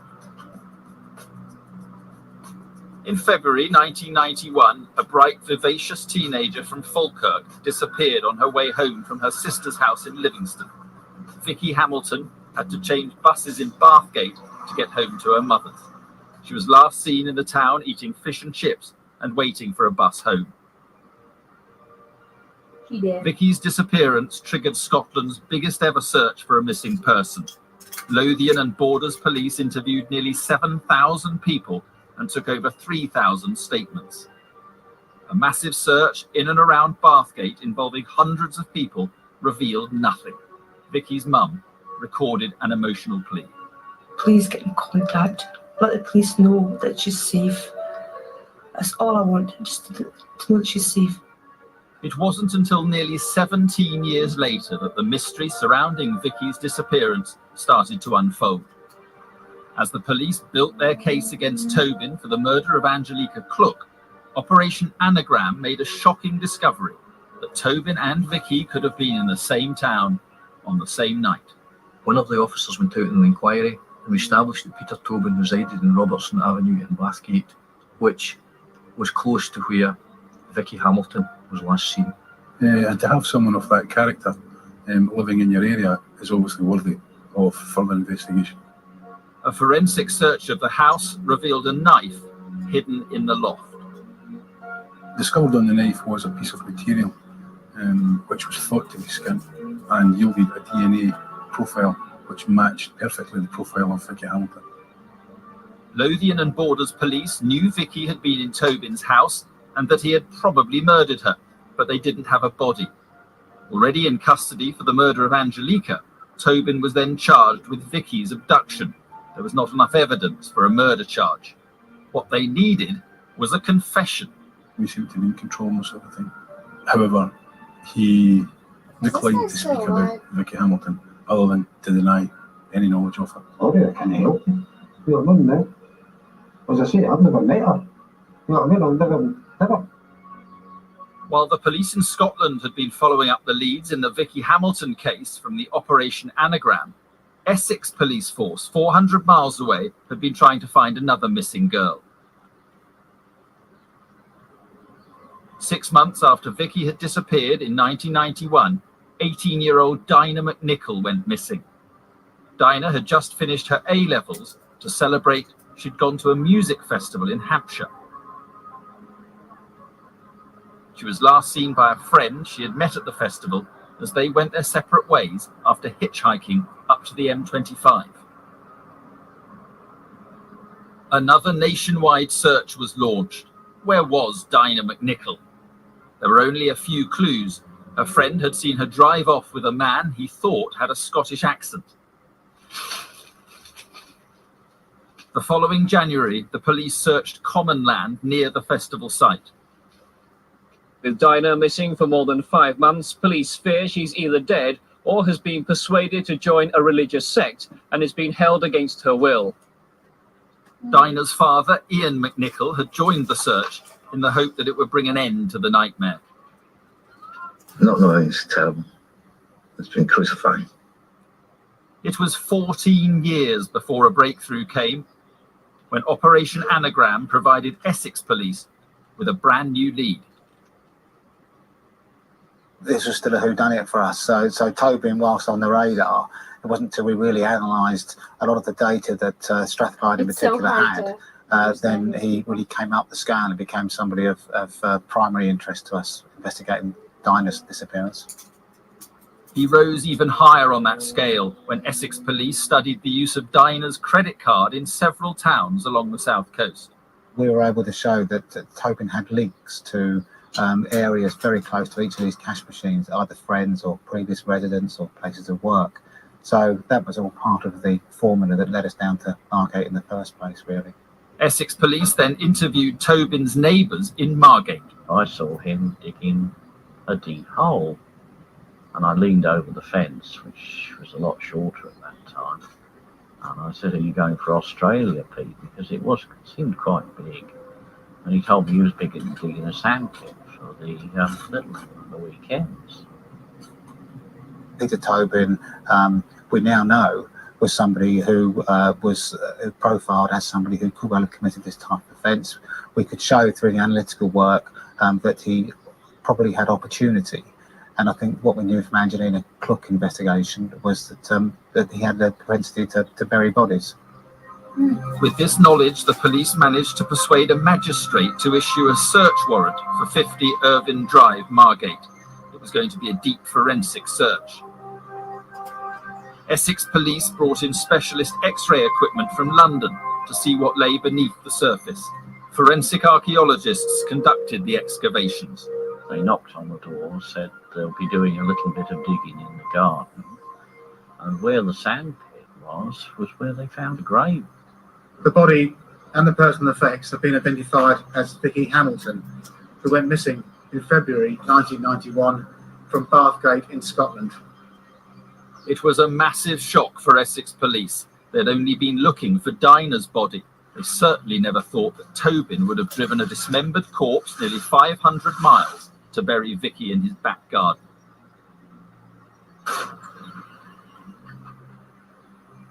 Vicky's body had been cut in two. Tobin then carefully wrapped it in plastic. This helped to preserve some evidence, so when the autopsy was carried out, they found that Vicky had been drugged and then strangled. The injuries on her chest suggested blunt force had been applied over this area, as would happen, for example, if somebody is kneeing on the body while the process of throttling, strangulation is taking place. Vicky had gone missing just 7 weeks before Tobin had moved the 492 miles from Bathgate to Margate. The discovery of Vicky's body convinced Essex police they were looking in the right place. It was quite late in the search that we found Dinah in terms of the back garden. It was one of the last parts we got to. There has been a significant discovery within the last couple of hours here at 50 Irvine Drive. There has been another body discovered. The body was quickly confirmed as Dinah's. It had been wrapped in a number of plastic bags. The 16-year search had finally come to an end, but police then had to sift through the evidence as they prepared to charge Tobin. The pathology was that there was no natural cause of death, but there was no unnatural cause established. That was partly because she'd been buried for 16 years. There was a large quantity of bags that Dinah had been placed in, something of the order of, I think it was around 20 bags in all. On some of the inner bags, we found Tobin's fingerprints. We found within her body levels of a drug that we know was prescribed to Peter Tobin at the time, amitriptyline. And if this on somebody who doesn't need it can have stupefying effects. So clearly, I think that is relevant to the mechanism of Dinah's death. At least they have found her remains, and I can speak for the whole family that we can now put her to rest and grieve in our own time. Tobin was already serving a 21-year sentence in Scotland's notorious Peterhead prison for the murder of Angelica Cluck. After their search of his former home in Bathgate, Lothian and Borders police had charged Tobin with Vicky's abduction. The discovery of her body saw the charge changed to murder. Peter Tobin stood trial for Vicky's murder at Dundee High Court on the 3rd of November 2008. After 21 days, a 15-person jury took less than 2.5 hours to find him guilty. Nearly 30 weeks later, he stood trial again, this time at Chelmsford Crown Court in Essex, for the murder of Dinah McNichol. He had held her captive, drugged her, then murdered and buried her in his garden. This guy is a murderer. He's a convicted murderer. He's a killer. And he has killed some young, innocent women. The indications that we have is cool, calculated, homicidal serial killer. Join us after the break when we examine other murders that could have been carried out by Peter Tobin, and we ask the question, is he Britain's worst serial killer? I think he's pretty damn up there, dude. The Specialist Investigation Unit Operation Anagram was set up in 2006 to examine the life of convicted murderer Peter Tobin. Over the following 2 years, Anagram played an important part in bringing Tobin to justice again. Firstly, for the murder of Vicky Hamilton, who Tobin brutally killed in 1991, and then for the murder of student Dinah McNichol, who he murdered only a few months after Vicky. But few believe that Vicky Hamilton was Tobin's first victim. The way he cut up and disposed of the schoolgirl's body indicated a terrifying degree of murderous expertise. Dismembering a body, even with butchering skills on animals, is no easy task. To do it so slickly, he's either got lucky first time round, which is not likely, or he may have had some experience of doing it previously. When Vicky Hamilton is murdered, Peter Tobin is in his 40s. In my experience, as somebody who's worked a great deal with serial offenders, nobody starts killing in their early 40s. By that stage, they've been killing for a long period of time. With the hunt for Vicky and Dinah finally over, Operation Anagram has now decided to go public with its existence. Basically what we're doing is we are looking at the life of Peter Tobin since 1955. We're taking Tobin's life, we're breaking it down, we're dissecting it, we're looking at where he's been. We then look at an event or something that's happened in that area. For example, a crime or a missing person. This is the nerve centre. This is where the information, the life of Peter Tobin is held. This is the main part of it, but in every other linked police force, there's similar teams working, and there are some significant gaps, but hopefully your programme will fill these gaps. Tobin's movements, his use of aliases, his skills as a forger may have kept him out of jail for violent crimes for decades. Now Operation Anagram needs to fill in the holes. There are significant gaps that we would hope the public can help us with. So it's addresses, and then that is shared with our police forces. He was in a particular area at the time, someone went missing, they live in a particular address, which was a time event, and that is shared with our police forces, and then they link into that. It's a massive investigation. Tens of thousands of people have been interviewed throughout the UK, but every day we're getting more information which comes forward that takes us to other areas we didn't know he was residing. The investigation has already recovered a disturbingly large selection of jewellery that was found in Tobin's possession. It is all being forensically examined in the hope that the original owners can be traced. I'm hoping that we find out who else has been a victim of Peter Tobin's, and maybe bring closure for some families. Seeing the relief, albeit tragic relief, that is given Ian McNichol and his family to be able to locate Dinah, if there's a chance we can bring that same tragic relief to other families, then it's something that the police service should be doing. It is now a question of just how many young women Peter Tobin has murdered, and crucially, when did he start killing? I think Peter Tobin has been murdering for decades. I think Peter Tobin is a very, very dangerous man who could be one of our most prolific serial killers. You don't say.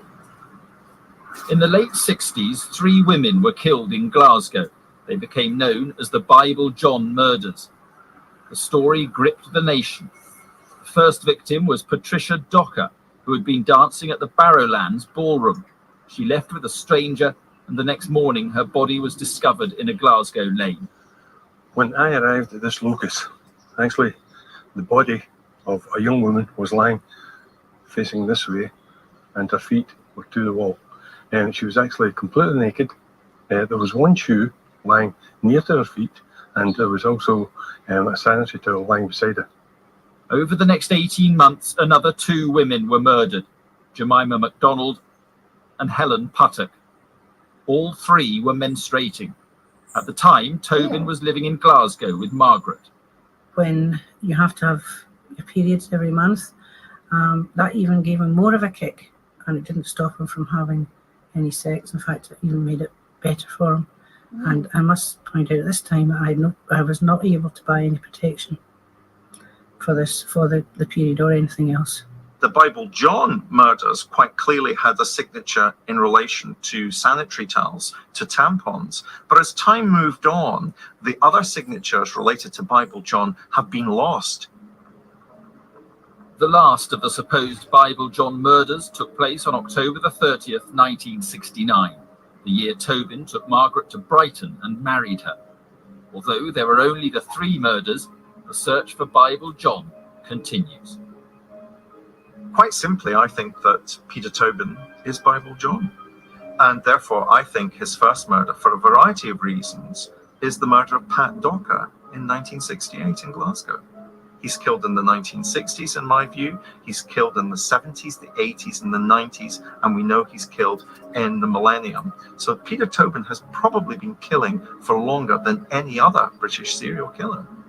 Tobin himself claimed in prison that he had murdered 48 victims. The truth is, only Peter Tobin knows how many women he's killed, and only Peter Tobin can decide whether to admit his crimes to the world. As a rule, serial killers don't like to discuss their murders, so it may be Tobin takes his secrets to the grave. And whether he is Britain's worst serial killer may never be known.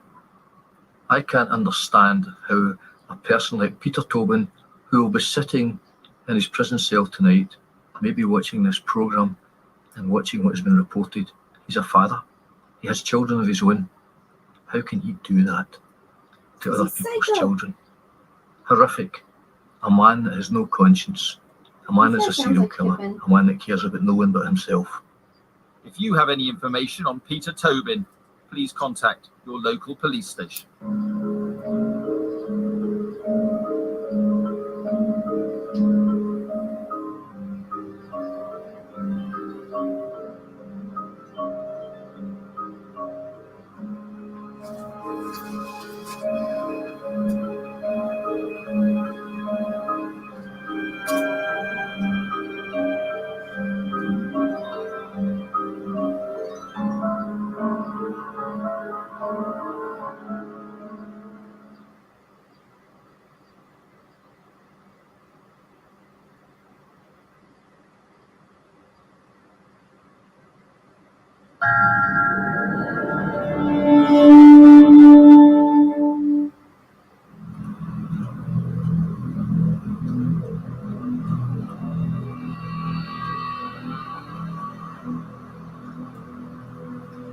The thud of a mechanical digger disturbs the silence of a graveyard.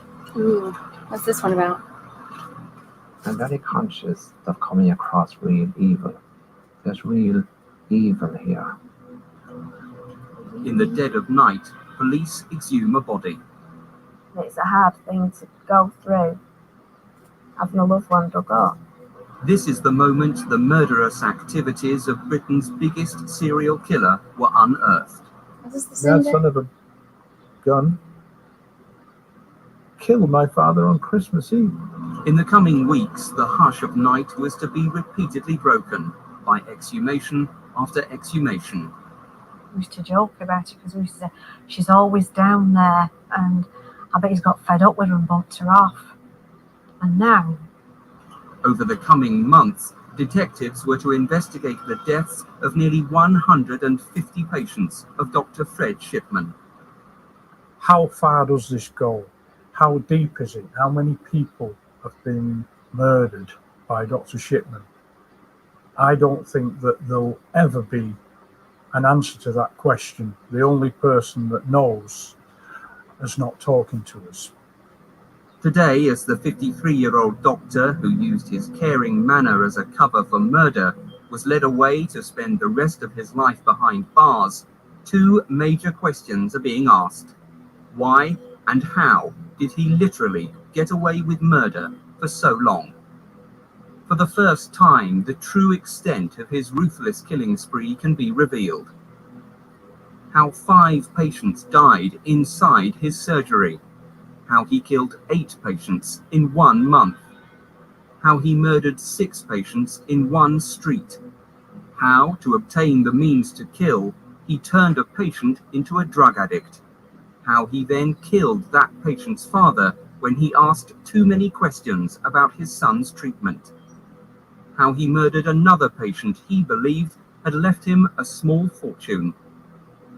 And tonight we can reveal that the man dubbed Dr. Death will, in the next few days, be charged with at least 18 more murders, making him one of the world's most prolific serial killers.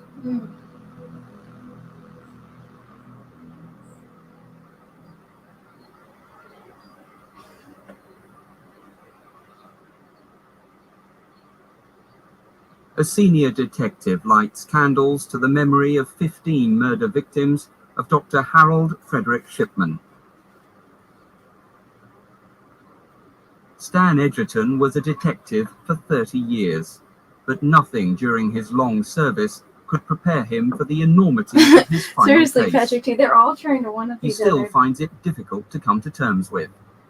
The exhumations created numerous emotions, and the one that sticks in my mind more than any is intrusion.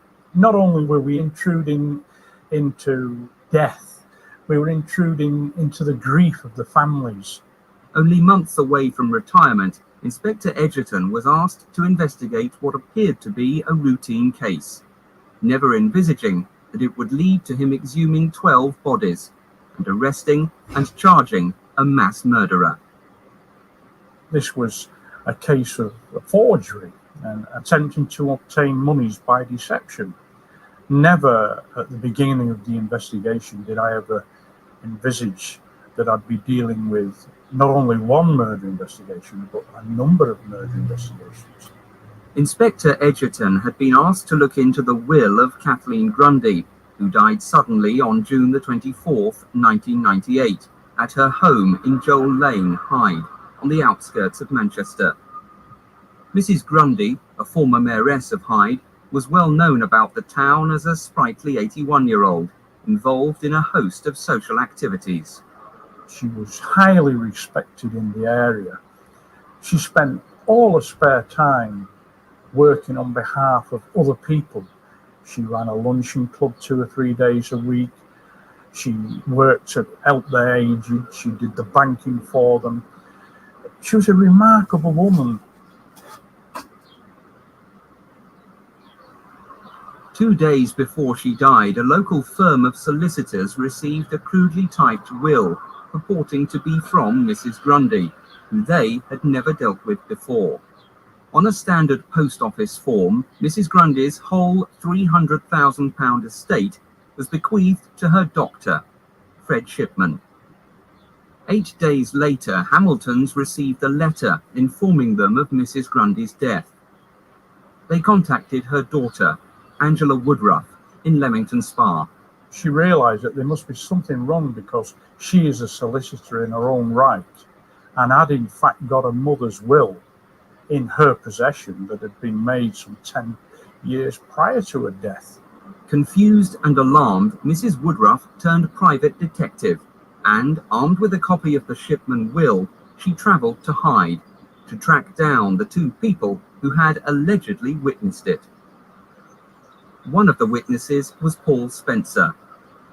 Mrs. Woodruff soon discovered how devious Shipman had been and how he tricked her mother. Sat in Dr. Shipman's surgery. There was maybe 6 or 7 other people in the surgery. Dr. Shipman popped his head round his door and asked whether myself and another girl that was in the surgery with a pram wouldn't mind witnessing a document. So, thinking nothing of it, I stood up, went into the room. There's an old lady sat in the room. I now know that lady to be Mrs. Grundy. The doctor passed me a folded over document, which he said, as he passed it, he asked Mrs. Grundy whether or not she was okay with it or something along the lines of, are you sure about this? Is this okay? He indicated where I was to sign the document. The document was folded over so I couldn't read it. I couldn't see what was on the document. And being in the doctor's surgery, I didn't dream of asking. I signed my name. Mrs. Grundy's signature was already on the document I believed I was signing a medical form. I didn't for a minute believe I was signing a will. I would have expected to sign wills in solicitors' offices, not in doctors' surgeries. Mrs. Grundy believed she was signing an authorization, giving her approval to take part in a survey on aging for Manchester University. Shipman's greed was his undoing. Mrs. Woodruff went to the police in her hometown of Leamington Spa, who referred her complaint to the Greater Manchester Force. The file dropped on Inspector Edgerton's desk. Having spoken to Angela Woodruff, the deceased's daughter, we realised that we were opening a can of worms, and we didn't know at that stage how far it was going to go. Although it's very, very fair to say, still didn't think at this stage that I was looking at a murder inquiry. Returning to Hyde from seeing Mrs. Woodruff, Mr. Edgerton realised that this was not the first time the police had shown an interest in Dr. Shipman. 4 months earlier, after a worried GP had expressed concerns about the high number of deaths among Shipman's patients, a secret police inquiry was ordered by the local coroner, John Pollard. Originally, I was approached by a local general practitioner in the Hyde area, and she felt that she had been signing rather more second cremation certificates than would normally be the case, where the first signature was that of Dr. Shipman. And on the basis of that, she then telephoned me and asked me to look into the matter to make sure that everything was as it should be. There were two possible explanations for that. One was that something untoward was happening, or the other explanation was that Dr. Shipman was just a very, very conscientious GP and happened to be in attendance with a lot of patients shortly after they died at their home address. But the concerned doctor was not the only person to notice the abnormal number of deaths being certified by Shipman. Undertaker Debbie Bambroff was another. The well-respected family firm Frank Massey & Son is the largest independent funeral directors in Hyde. We were concerned that there were too many deaths from one surgery, especially when that surgery only had one doctor. Most of the deaths seemed to fit into a pattern, usually ladies, nearly always ladies. Never anyone that had been ill, as in terminally ill. It seemed strange that nearly all the people that had died were dressed. I was ill, they're generally usually in bed with the nightwear on, but that was never the case. They were always fully dressed as if they'd just come back from shopping. It was very rare that anyone actually died in bed. It was usually sat up in a chair in the living room. Things just didn't add up. We talked about it as a family, the circumstances of the deaths. Debbie came to me one day and just said she was concerned with all these sudden deaths, which was Dr. Shipman was signing the forms for. And I sort of said there's nothing to worry about, it's just that he's old patients. And I think she had a word with another doctor about it. And then she's had another word with me. This was a couple of months later, something like that. So with that, I thought I'd go down and have a word with Dr. Shipman. When my father went to see Dr. Shipman about the concerns that we had, I think it took a lot of courage to do that. It was ridiculous. We trust a man, trust a doctor, and for us to make accusations, assumptions, to have concerns about a doctor maybe murdering people because that's what it is. I was the last one in the surgery at the time. Said to me, yes, come on in. Went in his surgery. Told him then it was a bit rather embarrassing, what I'd come for. And I explained to him that both myself and my daughter were a bit concerned with some of these deaths. And he didn't show any signs of shock, surprise, anything at all. He just said, oh, I'll show you. He got his book out, which is the register that he keeps a copy of the certificate that he's given to a next of kin to a deceased person, and showed me on there, and he said anybody can come and look at this book that wishes to. Our minds had been put at ease, maybe not fully, but had been put at ease by various people in authority that there was nothing untoward. We had a call of a police constable The constable has said to us what it boils down to is he's got a vast amount of patients, elderly patients, and he's such a caring doctor that he gets more deaths than anybody else. And with that, I was quite satisfied. The police carried out a full investigation at that stage based upon the instructions that I gave to them. I was quite satisfied with the inquiry that they made, but it led to nothing. They couldn't see anything that was wrong at that time. Mr. Pollard's instructions that Shipman was not to be made aware of any inquiries or their source prevented police carrying out a full investigation. I would carry on going to see my doctor, Dr. Shipman, as normal. And the longer I sat in his room, the more I thought how ridiculous these suspicions and concerns had been. It was impossible to think that my doctor, who I trusted in and confided in, could be doing something so terrible. Aware from Debbie's father's visit that his murderous activities had aroused suspicions, did Shipman panic and hurriedly decide to forge Mrs. Grundy's will to provide him with the funds to flee? Inspector Edgerton thinks not. It's been suggested from a number of sources that one of the reasons why he perhaps forged the will as he did was that he thought that his world was collapsing around him. I personally don't go along with that view at all. It's my firm belief that he thought he was so invincible, so super intelligent, that he thought that the police weren't aware of what was going on. Following the coroner's inquiry, Shipman's belief that he could fool anyone led him to commit 3 more murders, the last being Mrs. Grundy. The crude forging of her will was the act of supreme arrogance that was to be his downfall. I think it's part of this arrogance. I've got away with this for the length of time that I have. Nobody's queried me about it. Nobody's questioned me about it. I might as well make a few bob out of this. It may well have been his thoughts. And he's proceeded to put together that will, which, when you look at it, is just an amateurish attempt. The inquiry was beginning to take off at a rapid rate of knots.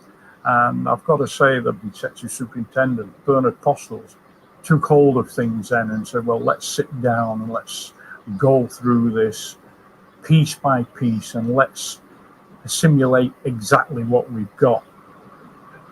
It must have made him sit up sharply in his chair when a detective inspector suddenly talking about exhumation of bodies. It kind of sounds like what's his face. But to give him his due, it didn't take him long to realise and grasp that what I was telling him was probably the only direction that we could go in. In the dead of night, a month after Mrs. Grundy was buried at Hyde Chapel, Inspector Edgerton was in charge of exhuming her body. The actual logistics of doing an exhumation is a mammoth operation. There are so many things to have to consider to keep the decency of the matter, to show respect and reverence to the deceased remains. There was I can't be the only one. He kind of sounds like Sean Connery, right? We had to make sure that we'd identified the correct grave. We had to take soil samples, make sure that the mortuary were put on notice because we were going to have a post-mortem. It's a strange feeling to be stood there at 3 o'clock in the morning in the pitch dark with a team of men that were going to dig up a body. Being the senior officer at the exhumations, I was also conscious of the welfare of all the staff that were there, even though some of them were not police officers, they were civilian members of support staff. I was conscious of their feelings as well. At the same time as Mrs. Grundy was being exhumed, Stan Edgerton had a team of detectives raid Shipman's home and surgery, looking for the typewriter and other evidence used to forge the will. Dr. Shipman was well aware of what we were looking for, and in fact produced the typewriter, which is a portable type typewriter. It didn't look a very expensive machine, but he produced it from a cupboard in the surgery. The typewriter, the forged will, and samples taken from Mrs. Grundy's liver and muscle tissue were sent to the Forensic Science Laboratory at Chorley for analysis. Experts quickly established that Shipman's typewriter had been used to forge the will and the letter.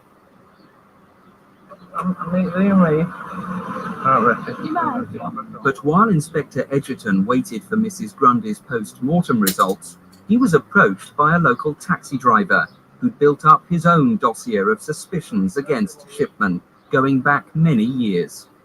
Perhaps 24 of my customers passed away in very, very similar circumstances. All of them Dr. Shipman's patients. That people were having a call from the doctor, and within a couple of hours of him visiting them, they were passing away. John was talked out of going to the police by his wife, worried about wrongly accusing a well-respected doctor of murder. But when the investigation into Kathleen Grundy's death started, he decided it was time to act. When I approached Mr. Edgerton after Kathleen Grundy's death, and I told him that I'd compiled a list of my customers who died in similar circumstances to Kathleen, going back 6 years, he was shocked. When I questioned him and I looked into it, it was plainly evident to me that we were going to have to examine the deaths of a number of other people. Gut reaction set in, and when that was discussed by the senior management teams, we then decided that yes, we'd have to look at further exhumations. In part 2, the death of Shipman's mother and how it may have been his trigger for murder. Did your mom die, so he kills a bunch of other people? Harold Frederick Shipman was born in Nottingham in January 1946. His early years were spent at this house in Longmead Drive. His father, also Harold Frederick, was a long-distance lorry driver. His mother, Vera, was ill for many years, slowly dying of cancer. Fred, the middle one of 3 children, was the clever one of the family. He passed his 11 plus to the local grammar school, High Pavement. Although never a high flyer and in the C stream, Shipman was respected by the other boys for his sporting prowess on the athletics track and the rugby field. Seen here securing the ball in a line-out in some rare footage of a school match, Shipman is well remembered by former schoolmates. I was a friend of Fred. We were in the same year as one another. We played rugby together. He was a very, very able sportsman and notable for his rugby and also for his athletics. Fred was a very quiet, calm individual until he got on the rugby field, and then he was quite a fiery character.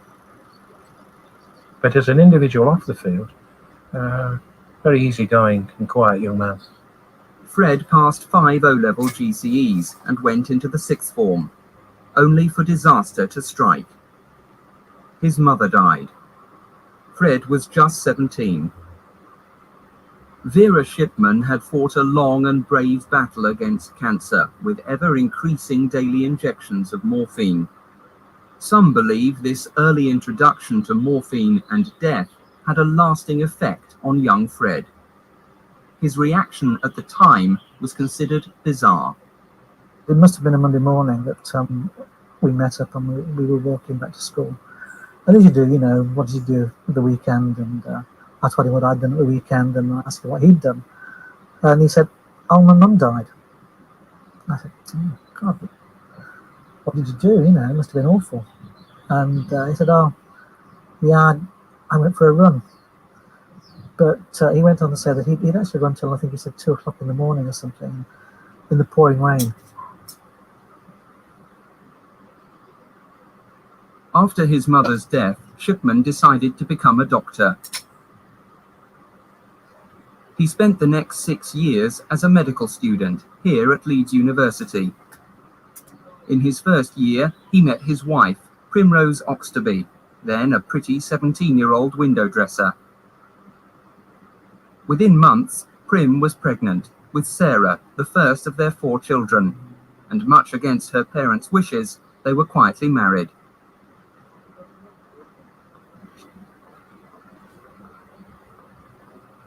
After a couple of years training as a houseman, Shipman joined a group GP practice in the Yorkshire mill town of Todmorden in the mid-1970s.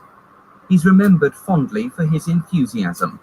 It started with a keen young man coming with the latest ideas and techniques with a great deal of enthusiasm and very much hands-on, putting it into practice and encouraging us all to do the same thing. And I think we all benefited from his sojourn with us. Despite his popularity, Fred had problems. He started having mysterious blackouts. Dr. Grieve, Shipman's senior partner at the time, remembers being called to Fred's home after he collapsed in the bath. All right, he's he done. Had 1 or 2 blackouts and was finally diagnosed by a consultant as having epilepsy and being unable to drive a car. So his wife volunteered to fill in this so that he can continue to work, which he did very efficiently. But Fred Shipman hadn't told his colleagues the truth. He was a drug addict with a huge dependency on pethidine, Okay. a painkiller used in childbirth. Let me edit this. I mean, there wasn't any great disaster or anything. It was just he could no longer. He was a sick doctor wherever he had to go. In February 1976, Harold Frederick Shipman stood in the dock at Halifax Magistrates Court and admitted 8 charges of obtaining drugs by deception and asked for 74 other offences to be taken into account. He was fined a total of £600. Jesus. The court heard he obtained the highly addictive drug by over-prescribing for patients at a local nursing home and by forging prescriptions. What a stand-up guy. Shipman agreed to undergo treatment at the renowned Retreat Hospital in York. Although the General Medical Council was notified, Shipman was not struck off. All right, In I'm going to share. 1979, free of his addiction, he applied to join a group practice in Hyde, a You guys can small watch some Cheshire of market these. town with a population of 60,000. At his interview, the 6 partners were impressed by Shipman, particularly his honesty that he had been addicted to pethidine. They decided to give him a second chance. Fred Shipman threw himself into local community life, both as a hard-working doctor and as a member of local organisations like the St John Ambulance Brigade, the Scouts, and as a local school governor.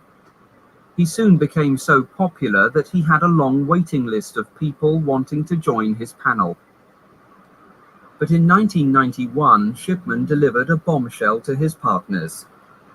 After almost 12 years, he was leaving to go it alone in a single-handed practice, and glibly announced he was taking his 3,000 patients with him. The parting was acrimonious, but Shipman didn't care. He'd carefully planned the move for months, and within weeks opened just a few yards away in a converted shop in Market Street. Now, unsupervised, This is super he could British. enjoy his secret self-indulgence, murder. And as a single-handed general practitioner, he would show them, he would show how good he was and how he could help people, and he would do things his own way. And without the breaks of working in a partnership, and the constraints that daily testing yourself against colleagues has on one, perhaps that was one of the factors that led to him going off the rails. How seriously Shipman had gone off the rails only became clear when the toxicology results came back from the forensic science laboratory. I'm still amazed that All right, we just watched that one. Let's back watch the from next forensic one. examination. The video is being downloaded, and I will upload it onto the Instagrams in a moment. Oh, what's up, Camelot? The death certificate issued by Shipman recorded Kathleen Grundy had died of old age. The truth was, she'd been killed by a massive dose of morphine. Dun dun Such an dun. amount that the forensic scientists had no doubt that death would have occurred in quite a short time. She had been to visit him on the previous day to her death at around about 4 o'clock, and he made an appointment with her to go and take a blood sample the following morning. He's made an appointment to kill her. When questioned, Shipman's incredible claim was that Mrs. Grundy, at 81, was a heroin addict. What had started as a simple fraud investigation was now a full-scale murder inquiry. Information flooded in from anxious callers to special helplines, and detectives began to notice a pattern to the deaths. All right, it's uploading onto my Number of people Instagrams that now. died at home, single women living on their own, dying within an hour or so of seeing Dr. Shipman. Don't leave. I'm Dying almost. sat You're in a almost about to chair, see the time lapse of dressed in the everything I day painted. How long does it So take many to of dry them completely? going to the surgery, A dying long in the time. surgery. It just stretched logic to something that you could not. If you use heat, they'll dry believe. faster. And right away, we knew that we were probably dealing with one of the biggest murder investigations that one could imagine. But it was Shipman's fascination with computers that was to provide another major breakthrough for the inquiry team and help convict him. Detectives examined the deaths of nearly 150 of his patients.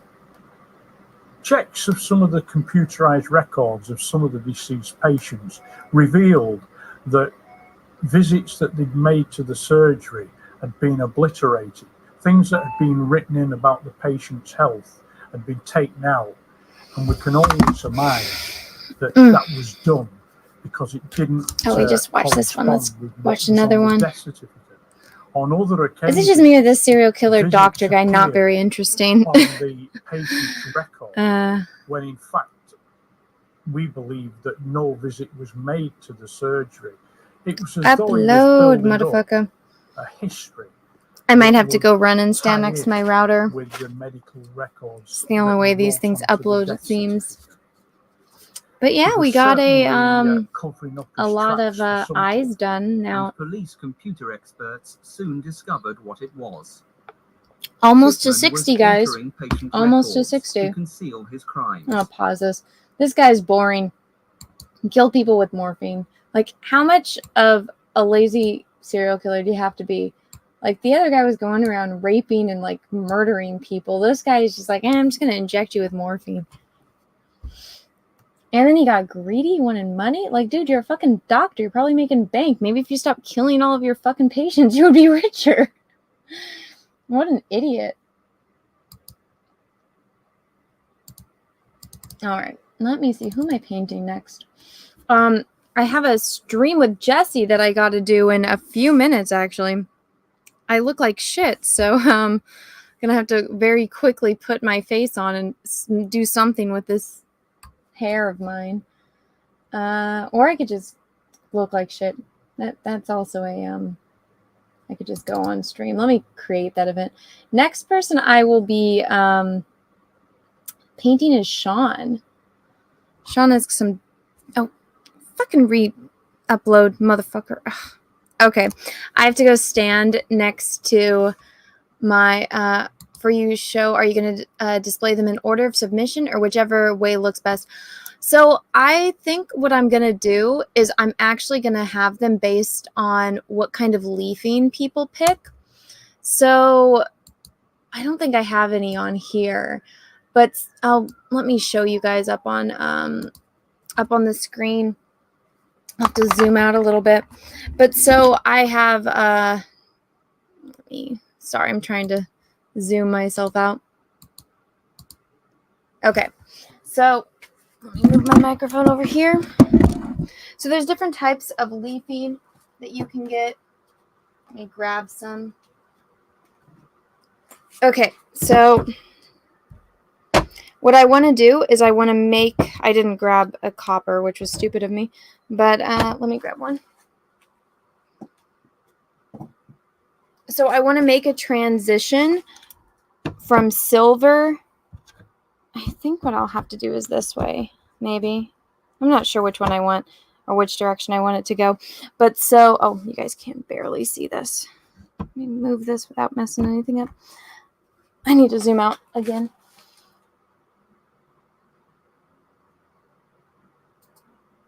Ignore the towels and stuff. My desk gets kind of messy sometimes. Okay, so this is shiny gold, this is shiny silver, and then this is like antique gold. So you can see there's a little bit of a difference, but just for right now, we'll use just these three that I have. So I want to have it transition over. I haven't decided what order I'll do it. Like, I don't know if it would look better like this, like with copper in the middle. It might actually.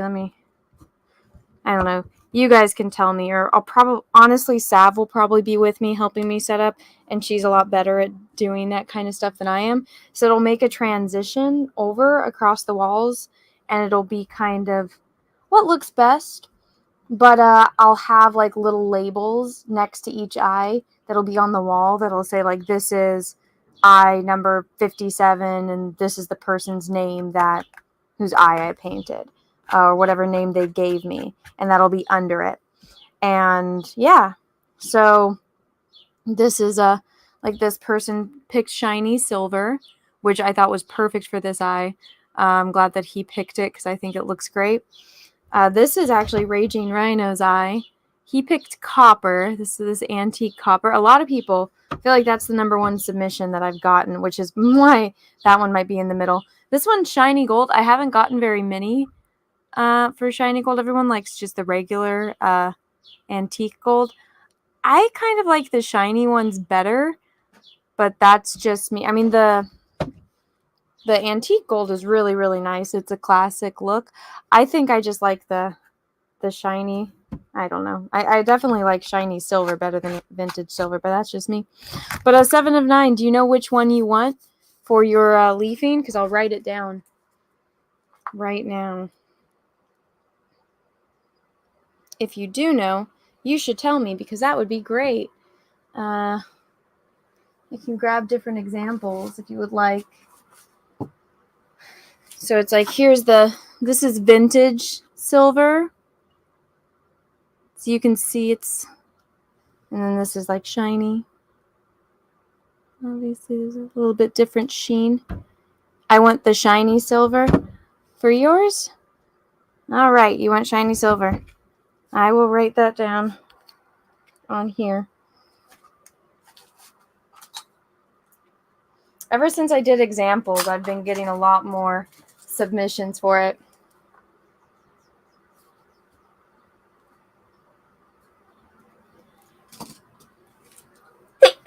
Excuse me. Don't worry, I didn't sneeze on the paintings. All right, you want shiny silver. That'll go good with your hazily green eyes. But yeah, so you'll match this gentleman right here. That'll look nice. Okay, shiny silver. Have that written down, and I will be marking that. Okay, let me put these back up here. But yeah, yo, what's up? Justin, I want to call you proper Jeremy, but I know that's not your name anymore. Yo, dude, what, have you volunteered your eye for me to paint, dude? Because if you haven't, you totally should. Everyone needs to volunteer their eye painting. Or their eye for painting.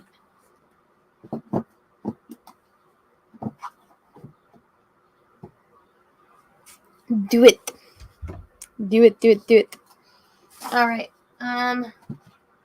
Looks like I'm going to have to run next to my router. So I'm going to play an eye for you guys while I go run and do that. And I'll play the serial killer documentary. I'll turn it back on for you guys so you guys can listen to that while I go do this. So I will be right back. Oh no, did it go away? I clicked out of it. What? Oh, I lost my spot. Oh well. I'll just play you guys some StreamYard's music. I'll make this big. So I will be right back. Hopefully the eye uploads. I'll be right back.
I'm back. It's done. We can stop listening to the music and stop watching this.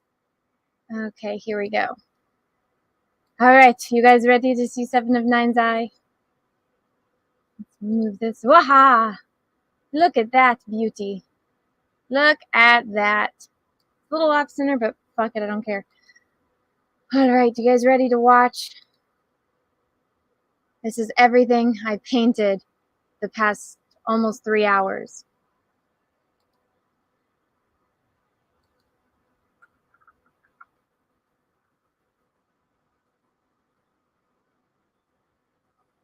I hope you guys like it.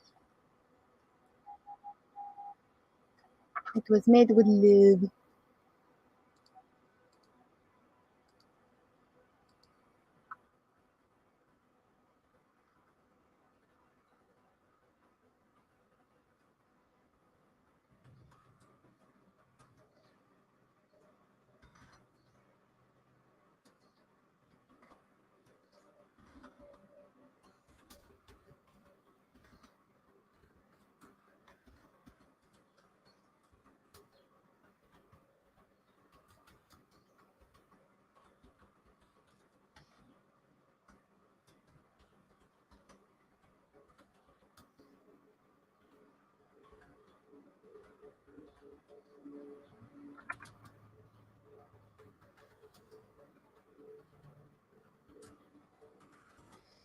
What do you guys think?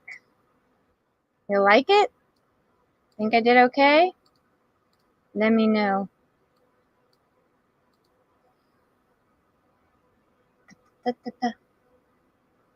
New eye, new eye, new eye. I'll be in LA in June, so I could do it. Nope, homeboy, just take a picture and send it to me. I'm not painting these people in real life. They're sending me pictures of their eyes so I can paint it.